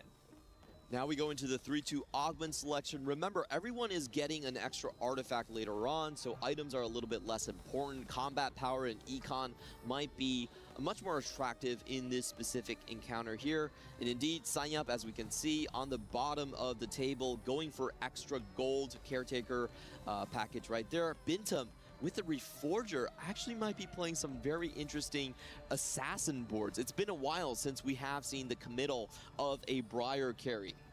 Yeah, but the Earth's Gambit can potentially push that further. I mean, Primordian was a pretty broken comp for a little bit, and now it's been a while, though, since we've had it dominating in TFT, and maybe these are the conditions to revive her to her former glory. As Tim has said before in the patch notes, they felt like she was a little bit over budgeted for a 1 cost and had to be taken down quite a bit. Flancy still doesn't run into Bintum, so is not punished just yet. I still expect him to be winning his current matches. Yeah, it's going to be a little bit closer on this one with that Maokai being very tanky, the 2 items on the Belveth letting her scale up, but the TK gets another cast, and that's likely going to be enough. I will say, though, that Rek'Sai is still pretty tanky. 1 more cast needed from Jinx. Will she get there? It's quite close, and she does, but it's a little too late, and that's going to be Vision breaking their own win streak. Yeah, that's a little bit unfortunate. Koyoyi, of course, he has slamming, so he doesn't really have a choice to play his board any weaker. And now we have the artifacts. Can the players find what they need? We're going to be taking a look at SCSC, who's currently committed to a Nova board right here, as he was doing last time. Silvermere Dawn is actually a pretty decent option for the Akali because you're just using her for the passive. Yep, just for the passive, and then that's going to give the extra stuns that come through. Nova Emblem, as you mentioned, SCSC starting to get a pretty decent board together. We'll be taking a look around the lobby to see what people hit. Collector for the Jinx, pretty solid pickup, gives you crit, going to be a very good item. Yeah, a really good find right here for the Jinx. You want extreme combat power at the start of fight. Execution fits right in there. It powers up your challenger, as we're seeing, and also gives you a little bit of gold. So SCSC, even with that Nova emblem, well, we'll still take that one. We're gonna have the Kappa juice there for Koyoyi as we continue to go through and see a bit more of these artifacts. But of course, before then, God Selection Random Boon or 12 gold, and you cannot buy champions. Ooh, not buying champions this late is pretty detrimental, so I expect most people to roll the die once again for random boons. This makes our job as casters really, really hard because we have no idea. yeah, I feel like this is one of those very, very high variance games, and for both of these teams in this situation in the lower bracket to go through this, it's a test of your wits and how much composure you have. Yeah, I mean, for T1, there's no room for error in this. You have to make the right decisions as you navigate through this game because there's not a one-game buffer. If they lose this one, they are done. Their key is crushed. For Vision, if this goes to variance, well, you know, there's a way back in afterwards as we see a Silvermare Dawn for MOUZ as well, and he is going to get another option because the Latent Forge has arrived. Yeah, he's trying to think about his outs right here. Silvermare Dawn is actually decent on the Corki. This is one of those like secret techs that people might not have imagined because Corki's cast time is so long, you're actually losing a bit less on it. It's also decent on the Rammus as well. But in for the Kappa Juice he goes. MOUZ trying to build his streak up. Is clearly going to go for the Riven and Corki line. Yep, runs into Bintum, and there goes Briar running through all of these boards. Bintum on a small streak that he's started to build up after finding that Briar 3. Flancy has been losing a lot of these rounds, but this one going to be pretty close. It looks like maybe the Jinx can just get there with the Collector, so Flancy going to stop a little bit of bleeding that was starting. We go over to Songyup's board. He has the Blighting Jewel. Yeah, a lot of great hits for all these players. We basically have no misses so far when it comes to the artifacts. Just looking at the side of Sanyap, 2 backline AP items. He's in a very perfect position here. The biggest issue is just the tempo. He hasn't been able to win streak on stage 3, which is typically what you want with his composition. You want to roll on level 6 and get your Jaxes and Milios into the action early. See what Songyup can do. He runs into MOUZ, but with these double artifact slams, I think he is ahead of the game over MOUZ with the Silvermare Rek'Sai 1. I think that's not so efficient versus the Lulu 2 with double artifacts. And you're going to see that in this fight as MOUZ is going to start falling very low. We talked about coming into this series, MOUZ 3/8 in the first 5 games of EWC. In pole position currently, potentially to go for yet another 8th. Yeah, things not looking good for the last round for Team Vision there as they also lose their win streak on the side of KOI going into that. We haven't still seen the full breadth of the artifacts just yet, so we'll be taking a look across the board here. Zumbai, very, very strong board on his side. Great find on the Gwen, and he's very likely to hit a Gwen 3 just going into level 8. He's already on 7 copies. Yep, so should be getting towards that, and as you mentioned also the 70 gold, level 7, 20 gold away, very close to hitting that level 8. He's going to be continuing to push the tempo. So Vision spots overall looking still pretty good. I think MOUZ is in a bit of trouble, but he can still find that Corki 2. He can find the Rammus 2. He did just find his first copy of that Rammus, and he has a lot of gold to roll right here. Finds a Corki pair. Can he find the rest? Mighty Mech, at least going to be an upgrade for the front line once the Rammus and the Corki not getting there just yet, but finds a Shen. Wow, and everything is found for Zumbai as well. Gets the Shen and the Blitz on a level 8 roll down and the Gwen 3 right off the bat. So Zumbai is looking to bounce back. I have to say MOUZ, though, is still in trouble, has not stabilized well. Yeah, he did kind of miss. The Mighty Mech was the least impactful forecast that he could have found, and he did find it, but it's not going to be enough when it comes to the Rammus and the Corki only being paired. Goes up against KOI, trying to see if there is maybe a remover use here. Only a single item on the Kindred backline, but there's a lot of frontline items available for KOI. It's a big moment for MOUZ. He needs some econ injection on 4-2, and if he really can't find anything, I think he needs to start selling his Lulus. You don't really want to go out 8th place just trying to hold down Sanyap. Yeah, and then see if he can be successful in even holding down Songyup. One more win here is going to buy a little bit of space. We'll see the 4-2 augment for MOUZ. Can he get that injection? Oh, he doesn't get punished right there. We do have just the gold augments for the rest of the players. So the advanced loan on MOUZ, completely fine. Very, very strong right there. And now the other side is crazy moving. Also kind of low HP. He needs to find the 7 meeple to actually print out his copies of the Vygar. Still 3 Vygars up and contested. This is going to be kind of hard. He found it. There it goes. There's the Vygar printer can start, and it has a Lichbane to go with it. So at least trying to find some way to make this composition work. You said last time this was played, it went dead last. We'll see if Crazy Moving can improve upon that performance. He has 35 HP and 3 rounds he needs to wait for. I'm not going to be too confident in that spot, unfortunately. On the side of Flancy, he doesn't decide to stay for the reroll. Instead, goes full tempo. MOUZ has found the Rammus too, but the Corki upgrade did not get spotted.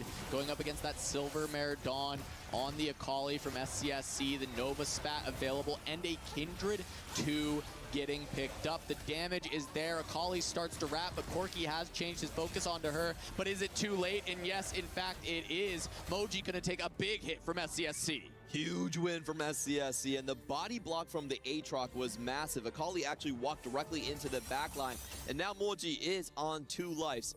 It's been a while since we actually seen a Primordian board work out, so let's take a look at Bintum right here. Super interesting board, trying to flex in onto the 4 Darkstar with a Briar. I've never seen this type of board. Yeah, 4 Rogue, 4 Darkstar, finds the Riven 2 as he gets more items. He has yet another carry to be able to itemize. Is going to be just playing around this Briar with that Rogue emblem that we expected off of the early Spatula from the Earth's Gambit. Huge find by MOUZ. He does hit the Corki 2, which might stabilize him over Crazy Moving. That's going to be the 2 players to watch right here. Bintum still relatively healthy. This fight for T1, I feel like they can accept any result. Yeah, they just want the loss to be minimal, and it looks like they're going to get that result. A bit of a close one. Ends up taking down the last couple of units. It is just a 4-unit loss, not too terrible at level 8. Oh, but Crazy Moving does go down to just 7 HP, and I have to say, T1 has not been very lucky with his Vygar. You really only want to print 2 rounds. Is there something that could save them right here? Doesn't look like it. You can't lose health for Crazy Moving at this point, so it is going to be another random boon. Well, you could, because you're basically at 1 life either way, so you might as well lose a little bit of HP, but I don't think the 2-star 4 cost is actually giving him any help. Yeah, he ideally, I think, might want to survive longer than MOUZ, but you are correct. He actually goes for the additional gold just to hit the Vygar. I'm not sure 8 gold is going to find you the Vygar on level 8, though. Certainly we'll see. Not. We'll see if he can get there. And even if he does get the Vygar 3, does it save him in this moment? As we go over to Flancy's board, he is going to take a 2-star 4 cost as he finds the Jinx 3 now. He has an upgraded Master Yi. Immediately did sell that Mighty Mech, though. Not going to be trying to keep that 1 Vygar away. If T1 can save Crazy Moving for 1 round, he gets the Vygar 3, but is that enough to actually stabilize the board is the question they have to ask themselves. Is it worth sacrificing HP for Crazy Moving, or do you let him go? But he finds it! He finds it on the roll down. They don't even have to ask that question. Can he hang on? Goes up against SCSC. No removers used for SCSC. We do have all of those carry items available. Does the Vygar with the Lichbane deal enough damage? Can they actually target the Akali fast enough before the Nova Strike even comes out? And it doesn't look like it. The damage is already accumulating on the back line. And there goes Akali. Once again, another 8th place for Vygar reroll for T1. And we have seen this over and over again. The comp is just too slow. Not strong enough, and now T1 has to play from the deficit, but you look at the top of the tables and it's SCSC and Bintum. MOUZ still in trouble, even though he has found that Corki. The Kappa Juice, though, has been scaling up. MOUZ looking to try and keep this dream alive for Vision. They are 1 game away from advancing to that knockout stage, and they want to end it right here, right now. Sanya, for me, is the one we have to check. He's still 3 copies away from Lulu. Actually has a large duplicator, so only 2.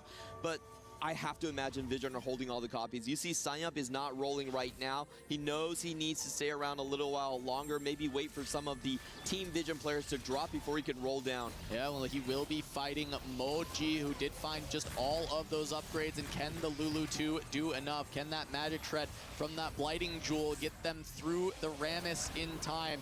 Maokai, the last remaining frontliner, is going to get knocked down by the Corki, and that's just going to be too much. There's not enough strength for Songyup to get through the Corki, get through the Meeple, and he's going to be going down 2 lives himself, joining MOUZ there. Yeah, the Mountain matchup against the Silver Mirror Dawns is just so difficult for Sanyup here. He's not getting the stuns across on the front line. They're still casting away. Just a very unfortunate circumstance coming in from Sanyup, and you can see what he's doing. He's actually not rolling. He's still holding on. He says, I have 1 more life. I need to play for the maximum chance because we already have an 8th place on the team. Yeah, needing to avoid this 7th to prevent SCSC and Bintum from having to go 1-2. There is a chance with their boards that they can make that happen. We haven't identified an insane win-out angle from Vision outside of maybe that Flancy board that was worrisome early on. The early Tom Kench printing a lot of extra gold throughout this game, as we do see Songyup finds the Lulu. Oh, huge find here coming in for Sanyup. His next upgrade will be the level 8 and the Ross. It's actually massive for this roster. Look at how many traits he has active on the left side here. 7 extra traits. So if he can turn the corner, go straight to level 8, I think he could still claw a potential placement over someone like MOUZ. Hitting this when he has 2 life left is massive in the fact that he now can still take a loss at a strong point and potentially find that level 8 you're so talking about. He will have to run into Flancy's Ghost, I believe, as he is going up against that Yi Jinx board that we've identified as the potential win out for Vision. And it's looking rough for Songyup even here. Just relying on the Lulu 3. 1 more cast. Can't get the Jinx down. 1 unit lost, but 1 unit is all that matters because he was always going to be 2 lives. Yeah, the only thing Sanyup can really play for right now is to go for level 8 and try to get placement. But MOUZ is on a 4-win streak. Koyoi's still at 32 HP. Things are starting to look dire. And for Flancy just went to level 9, still has 30 gold to spend. SCSC, though, has snuck in a 3-star Akali. Once again, the carry for the team. This is a tremendous amount of damage he could deal. Look at his combat augments. It's great pairing up with the Hextech Gunblade. He once again is tasked at being the carry. Can he take down MOUZ in 1 swoop? Yeah, meanwhile, Songyup going up against Bintum. Was Bintum able to weaken the board a little bit? It looks like so. I'm not seeing all the items, and even the Briar may have already gone down. It's going to be a big chunk out of Bintum's health, and they have to make it worth it. They need Songyup to escape the 7th place as SCSC hits MOUZ hard, but not hard enough. A single life remaining for MOUZ. And that could actually decide the game. 1 single HP, 1 single placement change could mean that also Bintum needs to go 2nd place. And judging by his board, I don't think it's likely right here.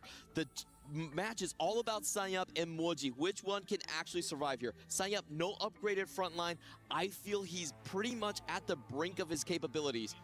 It's not even just about MOUZ anymore either. With Bintum and Songyup's HP totals, they need to escape the blowout. They can't have 3 members exit in the bottom 4. That will immediately end the game. Songyup versus Koyoi. This is the other Akali, not an Akali 3, but Kappa Juice stacking up massively onto that Kindred, and still the Silver Mare Dawn Akali putting damage everywhere. Songyup's front line was never stabilized. Even though he found the Lulu, he did not find the Pantheon. He did not find the Jax. And while the damage is there, the fights are too short, and the Kindred will take down the Lulu. Songyup will go down. MOUZ will survive, and now Bintum has to play for a top 2, but he only has 1 life remaining. This is such a difficult spot to top 2 from this Primordian composition. After the nerfs is usually considered a top 5 composition at best here. Let's see what he can do to pull the win out, but it's looking incredibly unlikely. He's also tied on positioning because of the Hex here. He might have to pull some shenanigans. MOUZ taking a big sigh of relief, sitting back into his seat as he got a friendly roll against Flancy, who removed his items. And MOUZ, after all the 8th places yesterday, the day before, now coming back with a chip on his shoulder, escapes when it matters most to give his team the best possible shot of advancing to the knockout stage. And now MOUZ can carry his team all the way to the stage himself. If he can take down Bintum in this fight, if he can beat the Primordians, the Corki with so many caps from the Kappa Juice is enough to do it, as MOUZ does win the fight over Bintum, sending T1 6th, 7th, and 8th obliteration in the knockout stage. T1, one of the teams that has been a giant in the 4v4 scene, gets knocked out right here against the first seed coming in from CN. Team Vision proves their worth. They prove the doubters wrong. More organizations should have been looking to pick them up. And the CN #1 seed, what can we expect any less from the region that has won the last 2 EWCs? This is the best, the brightest, and they're coming back from that lower bracket to make it to knockouts with a 2-0 over a tournament favorite, T1, who had made the finals in 2024, the semis in 2025, but they cannot match the same glory this time around. I feel like this is a threshold where the individual talent on the side of Team Vision has finally overcome the experience coming in from Team 1. What a well-deserved win. They played their spots perfectly, they recognized the tempo, and they're able to take down giants in the scene. And now they can look forward, not just to the knockout stage, but forward to crushing the key of T1, a key so coveted by many of the teams in this tournament, wanting to be the ones to do it, but Vision are the ones who will have the opportunity. It truly was a dynasty for T1, but it now has to end. All reigns come to a close at some point, from the runner-up to the top 4, and now into the bottom. And we'll hand it down to the stage as Rob is with our winners of this game. And now, ladies and gentlemen, T1 hands over their key as they have been eliminated from the tournament. Team Vision moves on, and we have Kitty ready with the interview. Congratulations to Team Vision for winning the series 2-0, qualifying for the quarterfinals at the Esports World Cup. How is Flancy feeling? 首先恭喜 Vision 能成功晋级到8强，现在的感受如何呢？感受就是非常开心吧，因为其实昨天的局输的有点可惜，但好在就是还有一条命嘛，就是我们从败者组杀了出来。We feel really good because yesterday's game was quite unfortunate and we're very lucky to have a second chance and come back through the lower bracket. We had your manager, first of all, for the pre-interview, showing us that their prediction was going to be a 2-0 coming into today's T1 match. So was that your expectation as well? 之前你们的教练有说今天的预测是2-0，所以你今天也有这个预测吗？也有想过吧，因为我觉得我们的实力是比 T1 强的，对。I also had a 2-0 prediction because we believe that our strengths were going to be stronger than T1. You also crushed T1's key, eliminating them out of the tournament. Now you guys are going to go into the quarterfinals. So who would you like to verse in the quarterfinals? 因为你们也要打进8强了，所以你们希望面对的队伍是谁呢？希望面对队伍就是WBG 吧，因为他们是上一届的冠军嘛，对。We wish to first Weibo Gaming for the quarterfinals because they were the champions and the tournament title defenders of 2025. 谢谢 Flancy 选手 Congratulations once again, and let's see T1 crush their key.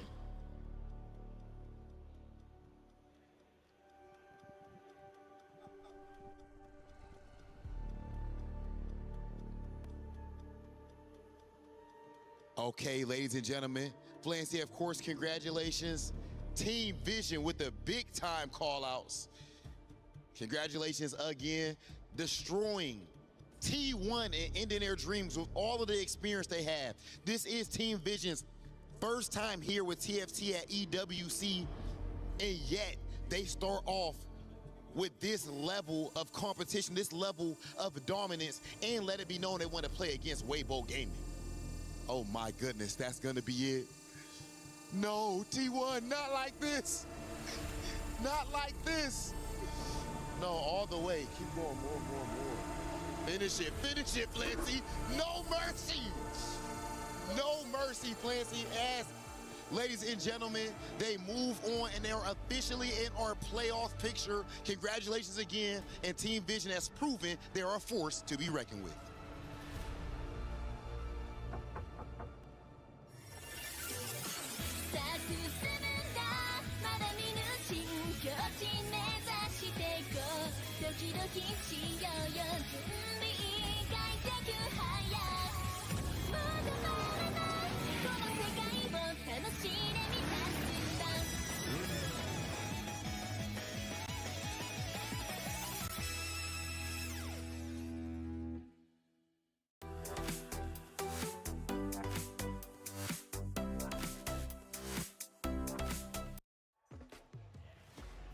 Team Vision get the job done, knocking out T1 for the first time in EWC history earlier than semifinals. What a historic event this is, and for Vision, for the club championship race, another top 8 secured, which means they are now eligible for the club championship race, which means potentially $500,000 going to the org, depending on where they finish. Team Vision came in with a bang. That game number 1 was excellent. Playing chicken with the loss streak, it pays off. Flancy the hero, but T1's exit, my goodness, this tournament now looks entirely different. No, exactly. I mean, no one would have expected T1 to go out in the group stage. As you mentioned already, you know, it's Clement mentioned on the caster desk as well. Top 2 in 2024, top 4 in 2025. This was a team that came in as favorites, that came in as the most experienced team. But I think Team Vision overall proving why they are the #1 seed in China. Yeah, I feel like it's when you look at the standings, okay, T1 got out of the groups, but they just faced the best teams in China. Weibo Gaming, the title defenders, as well as the first seed in China. Team Vision just confirmed they actually are one of the favorites. Yeah, they played well though, for what it's worth, but Team Vision were out of this world. We take a look at our first action from that game number 2, and one of the rare 2-0s we've had on this stage. Break it down for me. Yeah, exactly. I mean, this game was very different than the first one. The first game we talk about lose streaks, we talk about players trying to sacrifice and open fort for each other. This game was just all about artifacts. We saw the encounter at the start of the game, and the artifacts just enable so many different compositions. We saw some unique compositions from T1 this time, from going for the Primordian. The artifacts, so the Silvermere Dawn on Akali. We know Akali is one of the strongest 2-cost units, and now being able to, you know, use the Silvermere Dawn to give that extra damage over to Akali meant that Team Vision was able to tempo out control. And I thought at one point maybe we were going to have a chance with the Akali 3-star. Maybe, just maybe, T1 pulls off a win in the end, kind of like they were doing in the previous series, but it wasn't enough. Yeah, I feel like SCSC had such an amazing spot in this game again, but I don't like the choice of Crazy Moving. They didn't have quite success playing that Veigar in the hands of Bintian this week, and they tried to go for that again, and they got the second 8. So that composition didn't quite work. Yeah, I think T1 in the end just went for more unique compositions that we haven't really seen too much throughout the tournament. We know we talk about Crazy Moving with the Veigar printing, 8th place again for the Veigar printing. Bintian with Primordian, the 1-cost reroll that we don't really get to see too much either. It's all about the 2 costs, all about the Akali, you know, the Belveths as well, which we saw at the start of this game as well. 2 players going for Kickstart, 2 players going for Caretakers, which shows the power of 2 costs in a 4v4 environment, and players wanted to save HP early on. Dobbs, let's take a look at a couple of stats here from that game number 2. Again, ending in a 2-0, T1 gone. What do we notice? Obviously, walk me through this graph because it looks crazy. Well, I feel like Flancy showed that he came from yesterday. He didn't have that quite success, but today he was so good. As well as MOUZ. We were talking about him because on the last few days he was going nate a lot of times, but today he showed up, and that actually helped Team Vision to get the win. Team Vision gets a win, looks incredible. Zenbai up top as number 1. Yeah, Zenbai doing an incredible job, and Team Vision overall as well. Like I said, you know, they've been stable. They're proving why they're China's #1 seed as well, coming from the qualifiers, proving how strong they are individually, but also as a team. Told you I came into today. I said I got a feeling. I got a feeling Vision's going to take it, and they did. But we celebrate T1 as we look at the emotions on the stage. You know, things started to get hard, especially towards the tail end of things. It was smiles, though, for Vision at the very beginning. They're just coming off a 1-0 lead, but you can tell the stress is mounting for the T1 roster. Yeah, the emotions overall in a 4 versus 4 environment, you know that even if you get 8th place, you know, you can still try and help your team. You can help them decide, you know, positioning, augments, everything else that, you know, throughout the game in this unique format that we have for TFT. But yeah, the emotions are rising high. You know, we've seen it throughout the last few days. These teams that are losing are just on the back foot every single time. Yeah, I feel like on the halfway into this last game, we could see on T1 faces that they knew they're going to lose because everybody was down already, and we could see in the faces of Team Vision, they were smiling, they were happy because the game was not so predictable at the beginning, but halfway through, Team Vision got it. They took a risk on Sangyup this year. He came in with the 3 veterans from this T1 roster from previous 2 EWCs. Feel like he made an impact. Obviously, it is a team effort, but it's got to be hard for him.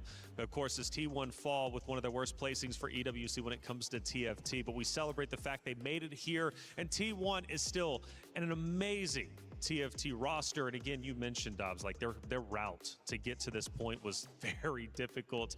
And again, even going against the previous contenders is just unbelievable. Going forward now, though, Vision has now cemented themselves not only as a contender, but a potential contender for the title. Yeah, I feel like they just made a statement. Even though T1 got out on the group stage, I feel like they were strong. We know that this roster can do a lot. And for Team Vision, they confirmed that they were first seed in China, the most powerful region in TFT, and they're heading into the playoff with great momentum. Great momentum indeed, and now superstars being created. I mean, Flancy, for example, I mean, he is out of this world, and one of the major reasons why game number 1 was won on the side of Vision with that stalemate against him as well as SCSC on that loss streak. Of course, he had to hold on tight to what he got, but he managed to do so, and you can tell just by that loss streak.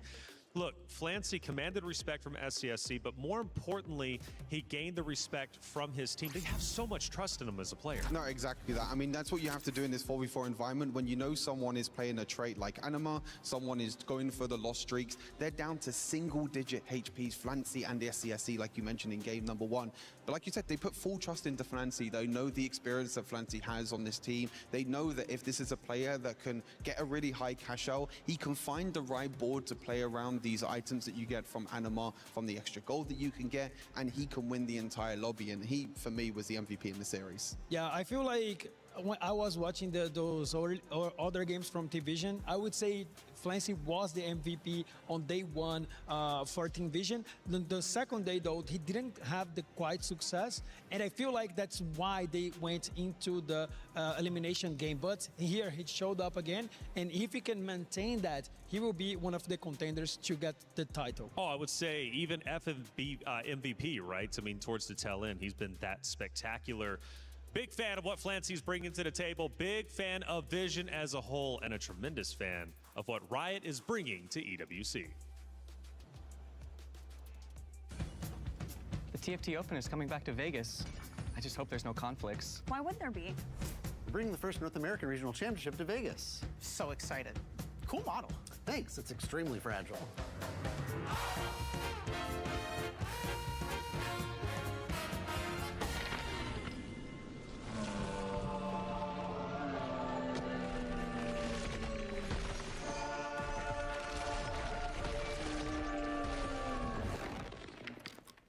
Where's my TFT Open? And my first ever NA Regional Championship. They've combined into some sort of Convergence Fest? 2 games in one place at the same time? Can we do it? We have to. Convergence Fest, TFT Vegas Open, and the Riftbound North America Regional Championship, December 11th through December 13th, 2026.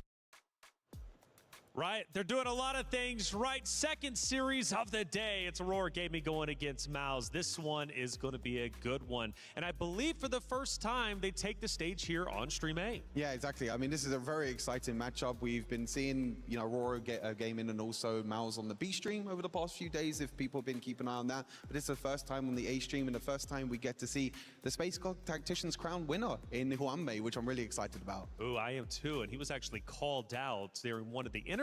So Aurora Gaming making it through might be an interesting storyline when we do reach our playoffs. Degon had a chance to catch up with some of the players, and I think this one is going to be quite interesting.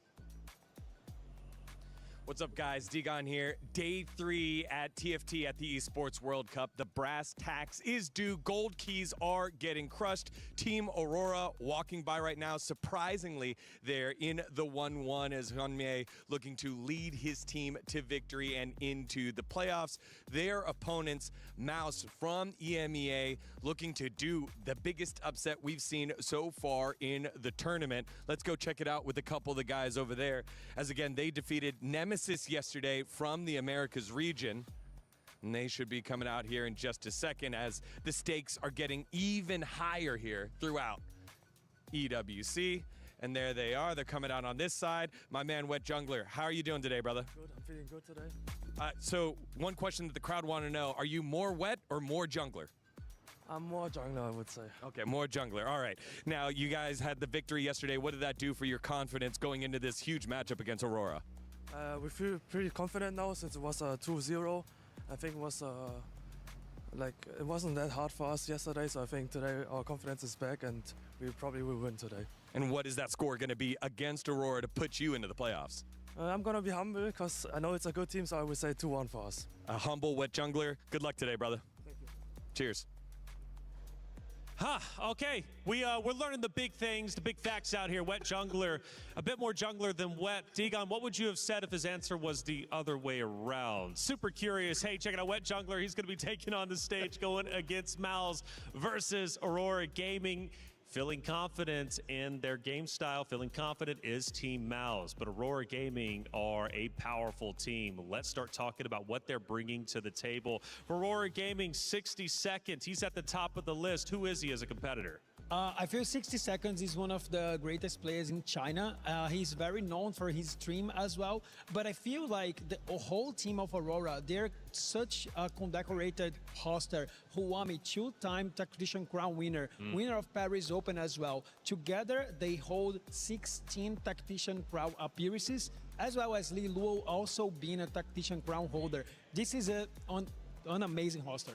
Oh, you got a lot of big names there for sure, and a lot of achievements as well. They come together, and they've created this super squad representing a great organization. For Aurora Gaming, though, they've got to take on MOUZ, and that is going to be a tough task for sure.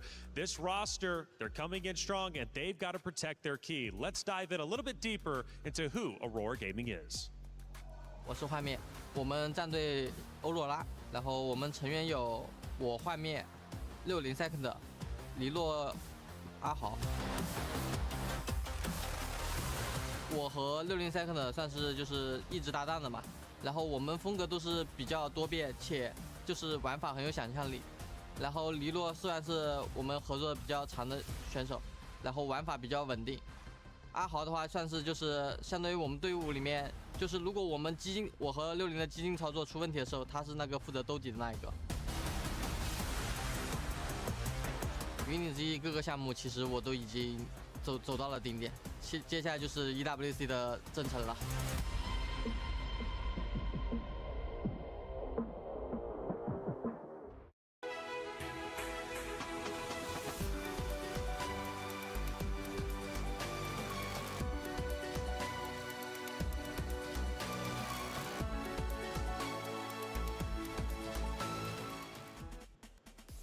A versatile team, they said so themselves, and you're going to need versatility to take down the dynamic team of MOUZ. 62nd, they put a lot of faith into him as a player. They said he's the one to pick up the slack, so I'm getting a lot of Flancy vibes here for 60 seconds to lead the charge. Wame as well, you also mentioned him. For Aurora Gaming, though, in this tournament, this is a big one. They've got to take down their nemesis, which is MOUZ. And speaking of MOUZ, Let's break into them. We heard from Wet Jungler just a little bit ago. More jungle than wet. Who is he as a competitor in your mind? Yeah, he's one of EMEA's best in most recent years as well. He's been to multiple regionals. He's been to Tactician's Crowns before as well. He's probably the star player for MOUZ as well. But overall, the MOUZ roster over this year, all of these competitors have been to the EMEA regionals in both this set and previous sets as well. So individually, they are great.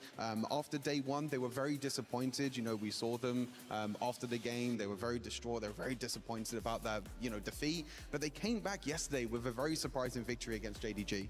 Yeah, I feel like, as you said, Wet Jungler, most conduct-rated player on this roster, but Travis is the one that stands out for me from the last past seasons. He is doing very well on TPCs, so I feel like he can actually help Wet Jungler getting into the win. So when Travis does well, what do you mean by that? What does he do to separate himself from the other star-studded players on this 4 roster? I feel like he has been very consistent throughout the sets. When Riot launched TPC, they tried to put their best players across each region, and he has shown that he has full of capabilities that he can actually reach the tactician crowd multiple times. So I feel like he's very good. Well, let's take a look at our match predictions and see where the predictions lie. Who are they going to have faith in? Is it MOUZ? Is it Aurora Gaming? I don't know. It's kind of hard to choose between the two. Honestly, I'm kind of thinking, I think I'm leaning towards Aurora Gaming. I really am, especially if MOUZ was disappointed in their earlier loss. But then again, through disappointment comes strength. Do you all think this is accurate? Because this match predictions was wrong once before on day one. I think I agree with it this time, though. I think Aurora Gaming definitely come in as favorites. As I said, MOUZ, had to go through AGAL in round number 1, had to go through JDG in the lower bracket as well. If you think you can call it and you want to enter the prediction race, scan that QR code and get involved. We would love to hear what you have to say. And also keep chatting, because you never know when your comment is going to pop up on the screen. We'll shout you out. We'll give your time to shine. MOUZ Gaming is truly, truly talented, and I think it's time to take a deeper dive. Hello, I'm Cubixon. I represent MOUZ at EWC. On my team, there is our captain, Travis, who is really vocal. He speaks a lot in-game or also in the outside of the game. There is also Ak. He's a bit quiet, but he also has like the different perspective of the game, and it definitely helps us. And there is also Jungler, who has like the most experience of the 4v4 format. He's been on all the EWCs yet, so me, Travis and Doc played the last year qualifiers as well. I want MOUZ to be remembered as the best team in the Europe. Now, China is a dominant region, and a region that is looking to win it all here when it comes to TFT, and MOUZ has had to go through the gauntlet. No, exactly. They had to go through AGAL, in round number 1, unfortunately lost that, and then had to play JDG in round 2 as well. And now they face Aurora Gaming. So MOUZ have gone through 3 of the strongest teams, not only in this tournament, not only in China, but in this tournament. They got that victory yesterday, very surprising 2-0 victory yesterday against JDG.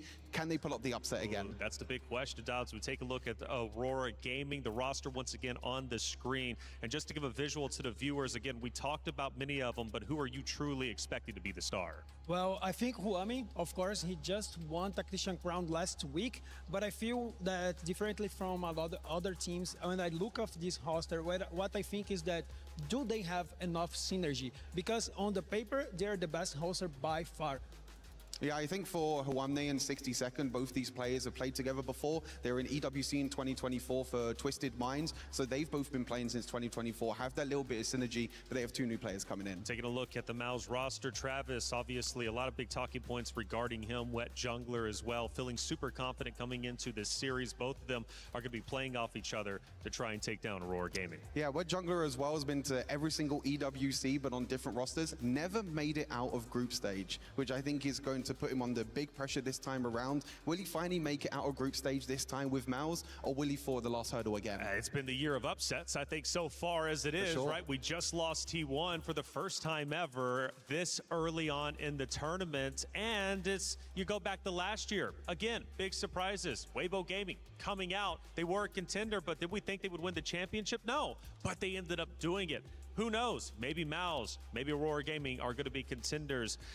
Aurora Gaming, though, is a heavy favorite in this series. Therefore, MOUZ has to truly dig deep to beat them. How do they do it? Well, I don't even know. I feel like they'll have a plan. I mean, they need to be aggressive. I feel like, especially for Aurora Gaming, having so many stars in the team, it means like probably they have a lot of players that can cap high their boards. So I feel that when in the mid game you have to pressure, you have to be aggressive. So that might be a window to actually surpass Aurora. Stuart, how do they be aggressive? How can they be aggressive while simultaneously trying to fend off Aurora Gaming? Yeah, it's very difficult because Aurora Gaming are a very flexible and versatile team. I feel like they can play so many different compositions. You know, we've seen it before that sometimes the flexibility can be quite difficult, but for MOUZ, they need to be on the front foot.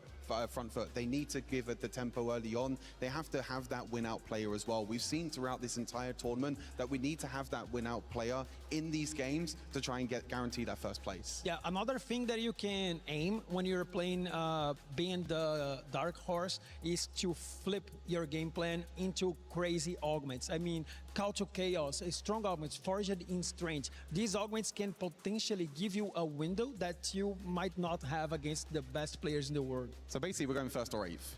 Exactly. Seems to be the case. Hey, default play isn't going to work here if you're MOUZ Gaming to take down Aurora Gaming. You've got to pull all the tricks out. And honestly, this is the time to do it. Top 8 is right before you. And for your organization, it's important to do. They want to move forward. And for MOUZ, let's see how good they can answer some quick questions. Welcome to Hydration Station here at EWC for Teamfight Tactics. We have 2 MOUZ players right here, and the rules are as follows. If you answer a correct question, you can drink a cup and prevent yourself from dehydrating in this Paris heat wave. The first one to drink all 5 of their cups answering the correct question will be the winner. Here we go. Which champion has appeared in TFT for the most sets, including mid-sets? Ash, I think, yeah. None of you can drink. The answer is actually Jinx, including mid-set. She's been around in 18 different sets. Second question, which team was the runner-up in EWC 2024? T1. Okay, you both got it on the same time. Great answer, boys. Which player at this EWC has the most wins in EWC TFT? K3 Soju.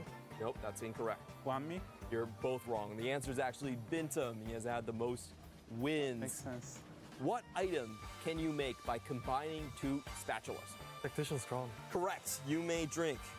What is the name of set 18? Enchanted Whites. Correct again. Wet Jungler. Wow, huge lead already. How many champions are available in this set, set 17? This is a tough one. I'm guessing 60. That's incorrect. 76. The floor is yours. Also incorrect. Unfortunately, the answer is 63 champions. All right, you guys need some help, so let's go for an easy one. Who currently holds the most tacticians crowns at this event? Okay, you already got it. You already got it. You knew it before I even answered. What is your avatar called officially in Teamfight Tactics? Little Legend. Correct again. Wow. All right, now we have a tie. Things are starting to heat up here. How many champions do you need to make a 3-star copy? 9. You got it correct. Now we're down to the last question here. Wet Jungler slightly in the lead. What is Misfortune's origin for this set specifically? Yan Goddess. You have answered the correct one. So now we have a tie, 4-4. Which team was the first seed out of CN for this EWC? Aurora? That's incorrect. The floor is yours. Team Vision. Yes, Wet Jungler wins it. Congratulations. Stay hydrated. For our lightning bonus round, we're gonna have the Boss Cup. Are you ready, guys? Yes. Yes, we are. You're gonna get 3 guesses at this because it's so difficult. Which player at this EWC event has the best career AVP? Ironbog? No, not Ironbog. K3 Soju? No, but I'll give you a hint. It's one of the players you're about to face really, really soon. Li Tuchuan? Correct! Congratulations, Wet Jungler. Li Tuchuan has been the AVP leader since set 11, a very elite player. Wet Jungler has clearly done his homework to scout the opposing team. Well done, well done. And that's been Hydration Station at TFT. Wet Jungler staying hydrated. Who knew he would have been so wet? Hey, check it out. This is a great series. It's MOUZ Gaming going against Aurora Gaming. It's for the key to protection. Who will protect their key? Who will have it crushed? We're about to find all that out and more as we head to the stage. Thank you, Taylor. It is time indeed for our second one. I love these little competitions with the players, right? Like that just shows who's got that ball knowledge a bit more. Kind of impressed on this one, but now it's time for the big match. It's definitely time for the big match, Damascus. So far, we've seen certified bangers. We just saw Team Vision pulled up, and they came to play, but they ain't come to play. That's it, ladies and gentlemen. It is time to bring out our first team. Please welcome to the stage, Aurora Gaming. Aurora is led by the king of teamfight tactics, Wamie. This is a 3-time Tactician's Crown winner, and please understand that his teammates are no slouches. 3 out of 4 of these players have already competed in TFT EWC, so they do have the experience. They've defeated Nongshim Red Force 2-1, and then of course they did have a rough loss up against Virtus Pro. They are back to show that they are the best team here and try to punch their ticket into the playoffs. Always love to see teams coming formed of warriors, of people you expect. But of course, you know, it's not a single player, it's a team. They might have the biggest champion, there's still a full team ahead. And against them, is another client. We're looking forward to see how well they do. We've seen the ball knowledge. We need to see the game knowledge now. It is time to welcome the EU representatives, MOUZ.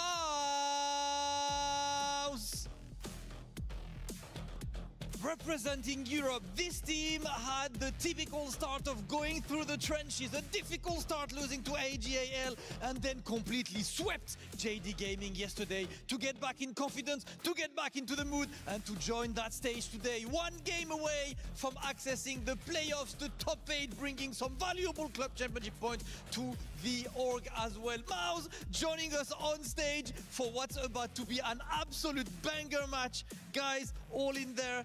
Rob, I'll let you do the honors first, you know? And I'll tell you what, I'm really excited to do so, as I can even feel the aura emanating off of this man right now, the king of teamfight tactics. Wamie, you have won the Tactician's Crown twice, which means that you are used to being under extreme pressure and winning. Why is it that you're so comfortable under pressure, and how have you sent that off to the rest of your teammates? How have you prepared the rest of your teammates for such a high pressure moment? 那换面就想问你，因为你也对这种生死局已经是一个很熟的一个常客了。那然后就想问你，因为你现在是世界总冠军的最强的一位选手，应该说是最能这种背水一战的情况下最大心脏一个选手了。那能不能跟我们说一下，你是如何在这种高压情况下一直发挥如此稳定、如此冷静的呢？以及你是否将这种技术或这种心态传授给你的队友了呢？其实生死战虽然打得多，但4v4的舞台其实我们还是经历的比较少的。既然我们选择站在这里，我还是希望我需要相信我的队友。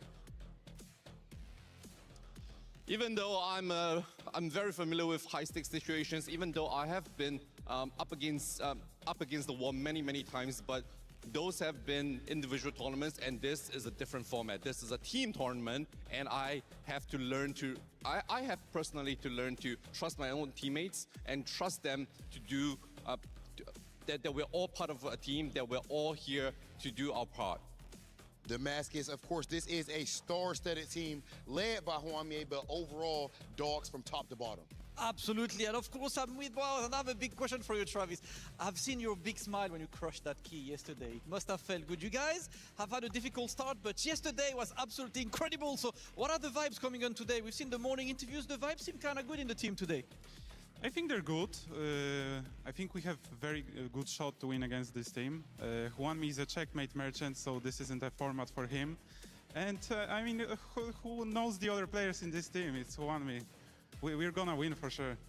We're gonna win for sure. This is exactly what I want to hear from. You know what? They might have a champion, but we got 4 soldiers in their teams. It is time to go for the face-off, for the lineup. I will let you guys please line up there face to face to get ready for this elimination match. Rob, the stakes are out there. This is absolute insanity. You hear the trash talk on the side of MOUZ, but overall, in the end of the day, no matter what's said, it is all handled on the sticks. One of these teams is about to go home. It is time for a playoff qualification match, MOUZ versus Aurora Gaming. Thank you so much. We can see the players facing off against each other. This is going to be a hell of a best of 3.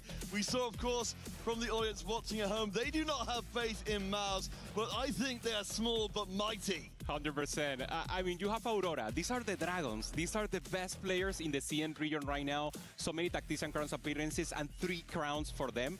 And for the MOUZ is the power of friendship, if you will. They have obviously a lot of recognition also, especially on EMEA regional finals. But when it comes to the world stage, maybe Wet Jungler is the one who's been popping up there. He got a 2nd place, so he was very close to pop off. But they're against the Giants. They're against the best. So the MOUZ need to beat the Dragons right now. We see QB here at the start. He used to be a coach, and now he's directly with the players. And it's so beautiful to see here counter the young guns from EMEA coming into EWC, having a chance to have a longer career into TFT. Yeah, of course, we've got to build up MOUZ a little bit more here because, of course, there's so much hype around Aurora already. We've got 3 EMEA regional champions on the roster. As you mentioned, Wet Jungler a step away from being a set champion himself overall. Absolutely astonishing run.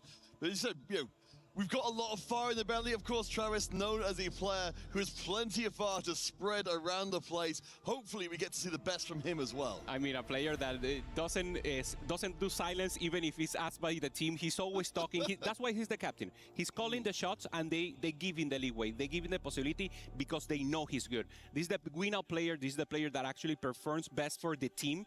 And, of course, the rest are there to support him, if you will. In the place of hero of Aurora Gaming, everyone has a chance here to commit. Juanmi said it in the interview.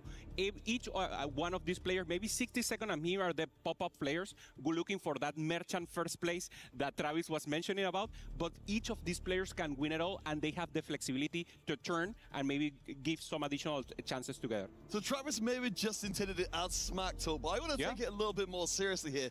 Because, well, Juanmi, of course, as you said, when you're playing at the Crown, it's all about landing that final first place when it matters the most. First place is important in 4v4, but building around that, what kind of things would you like to see, something from both sides, aside from just chasing that first place? Yeah, you need to protect yourself, right? We've been talking about throughout the days the tempo play. I mean, what does it mean? It means that you have to be strong. You have to slam items. If you do that, you lose cap-out possibilities. So at least you have to have one player who's playing strong, who's going for the win streak, who's pressuring the lobby, and then funnel that HP to the cap-out players. The one who has maybe doing a lose streak, who's maybe are doing something more risky and doesn't have the resources to play the early stages of the game. So if that plan is being accomplished, that's exactly what you want to do, and that's what we have to face. MOUZ are more into that savage possibility, that tempo line, and of course, Aurora just want to go for the cap-out.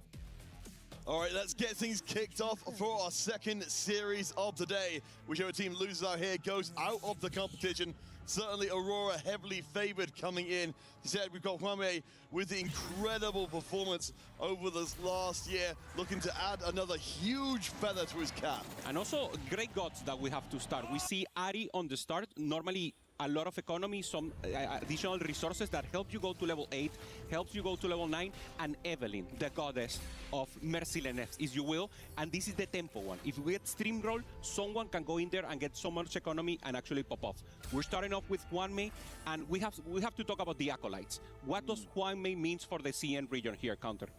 Well, as we were talking about before, it's been nearly 5 years between Tactician's crown victories for Juanmi. That's unprecedented anywhere else. To come back and perform as well, to win at the Paris Open as well. As I said, to add the EWC alongside those incredible accolades would give him a year that maybe nobody will ever match. Yeah, I mean, the golden road, if you will, here for Juanmi, starting off with a primordial start.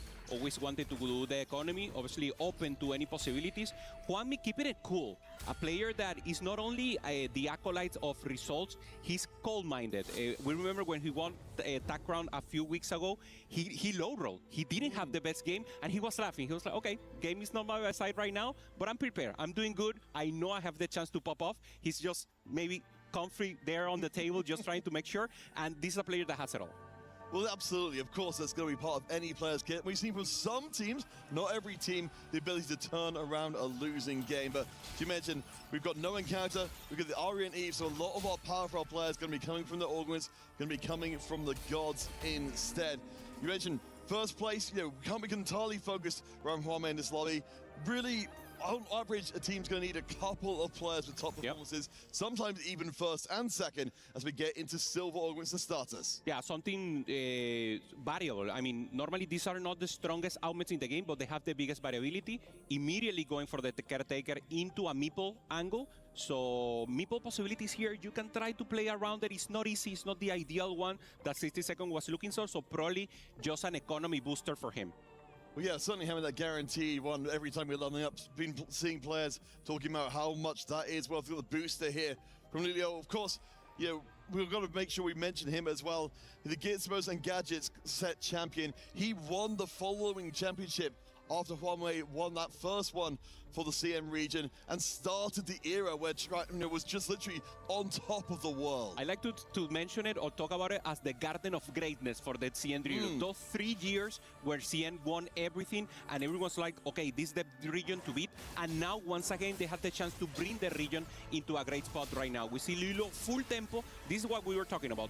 You need one player who puts every item in, who has the upgrades. He already has the Gragas 2-star, has the Briar, so he's just pushing tempo, and he will at least be the one with a lot of HP and then trying to punish the rest of the lobby. Now with Kubixum, the Polish, the John Gun, a guy that, I mean, he just expressed joy every time, very clear-minded, a youngster, if you will, but with so many veterans, and that's so beautiful to see in TFT.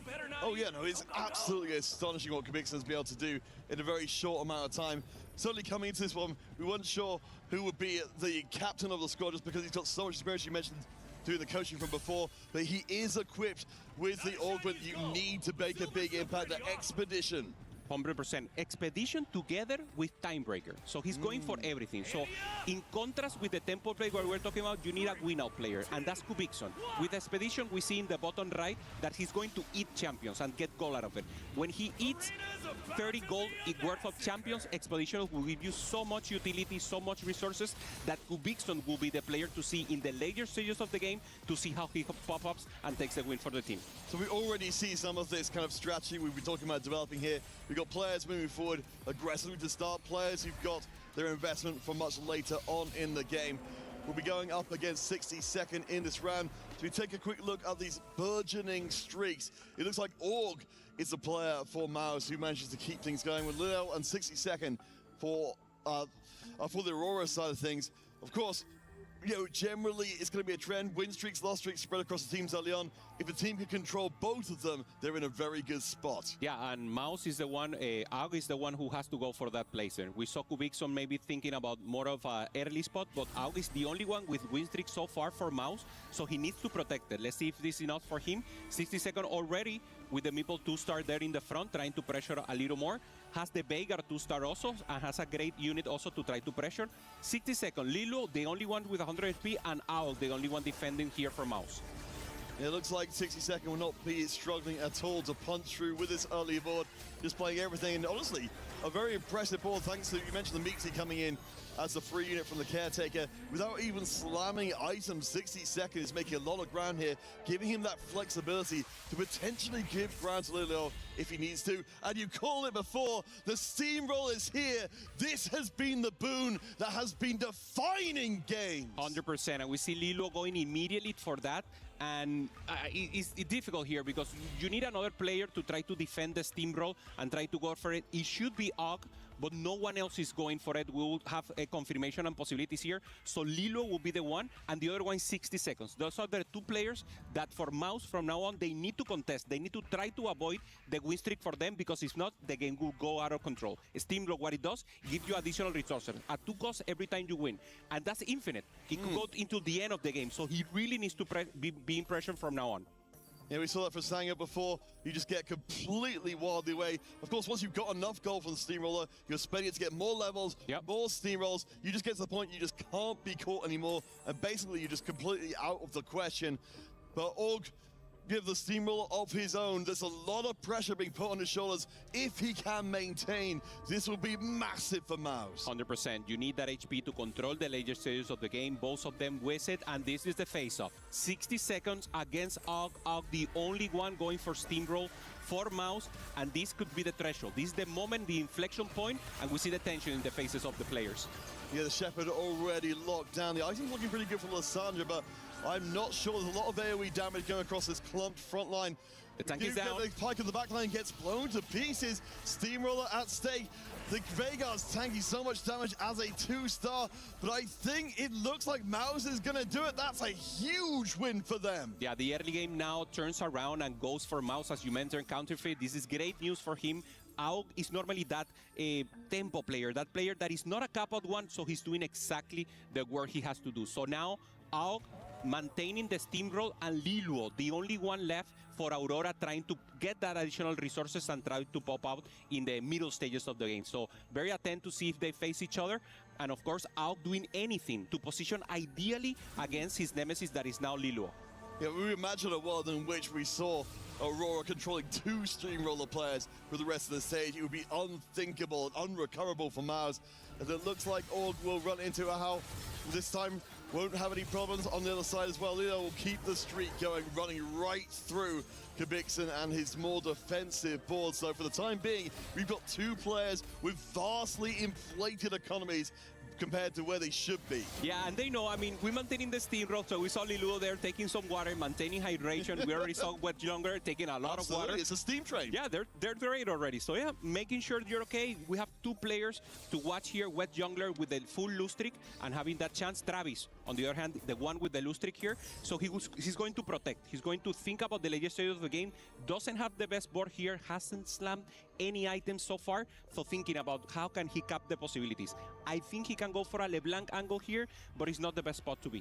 It's worth noting he is running the Arbiter, which is not dependent on how his round goes. Depending on how much interest he would gain, he's got a 9% chance of getting 2 gold. So he can sit back here, play Lost Streak. Doesn't matter necessarily to draw out the rounds that there might be with some of the other Arbiter variants to make sure he's still got the economy coming in. And then he can abandon this entire line if he wants to later on. Yeah, that's additional possibilities there to even consider and hop on. Aug here having 2 Ilawis also to pressure a little the possibilities. If managed to get it 2-star, that would be the ideal tank to preserve HP for so long and maintain it. So Aug very present here, talking to the players, making sure the position is correct. And of course, he wants to maintain this win streak. The 2 players to watch here counter Liluo and Aug. And it's worth mentioning, it came up yesterday, I was talking with Dobbs as well. You know, in terms of the team play aspect here, as you were kind of alluding to, the teams from both sides can position to make sure this Steamroller goes as well as possible. They play against their teammate, but they'll face each other instead. And what do I spy in the top left-hand corner but a Nami with a 3-item including the Sonic. And Leonis in the back. Just walks up to her. I'm confused. It's Leona with an Akali. If she gets one more shot off, she'll kill the carry. You got the regeneration. Wow. She does. What a way for MOUZ to take the Steamroller purely for themselves. And you see the body expression. Aog trying to keep it cool, but he knows it's great for him. This is exactly what they wanted to. So now the lead, at least in a small spot here, goes for the MOUZ and an additional possibility. So now the beginning phase, the tempo, the HP lead goes up for MOUZ. So for Aurora Gaming, now the option will be to pop off and have more than one player being on the first placement to try to avoid, obviously, the downfall that the tempo has. Well, yeah, let's kind of build this into the big picture for MOUZ. So, you know, because we've had, of course, the plans developing slowly over time. If you've got this spot here, you know, obviously you want to keep all going as long as is humanly possible.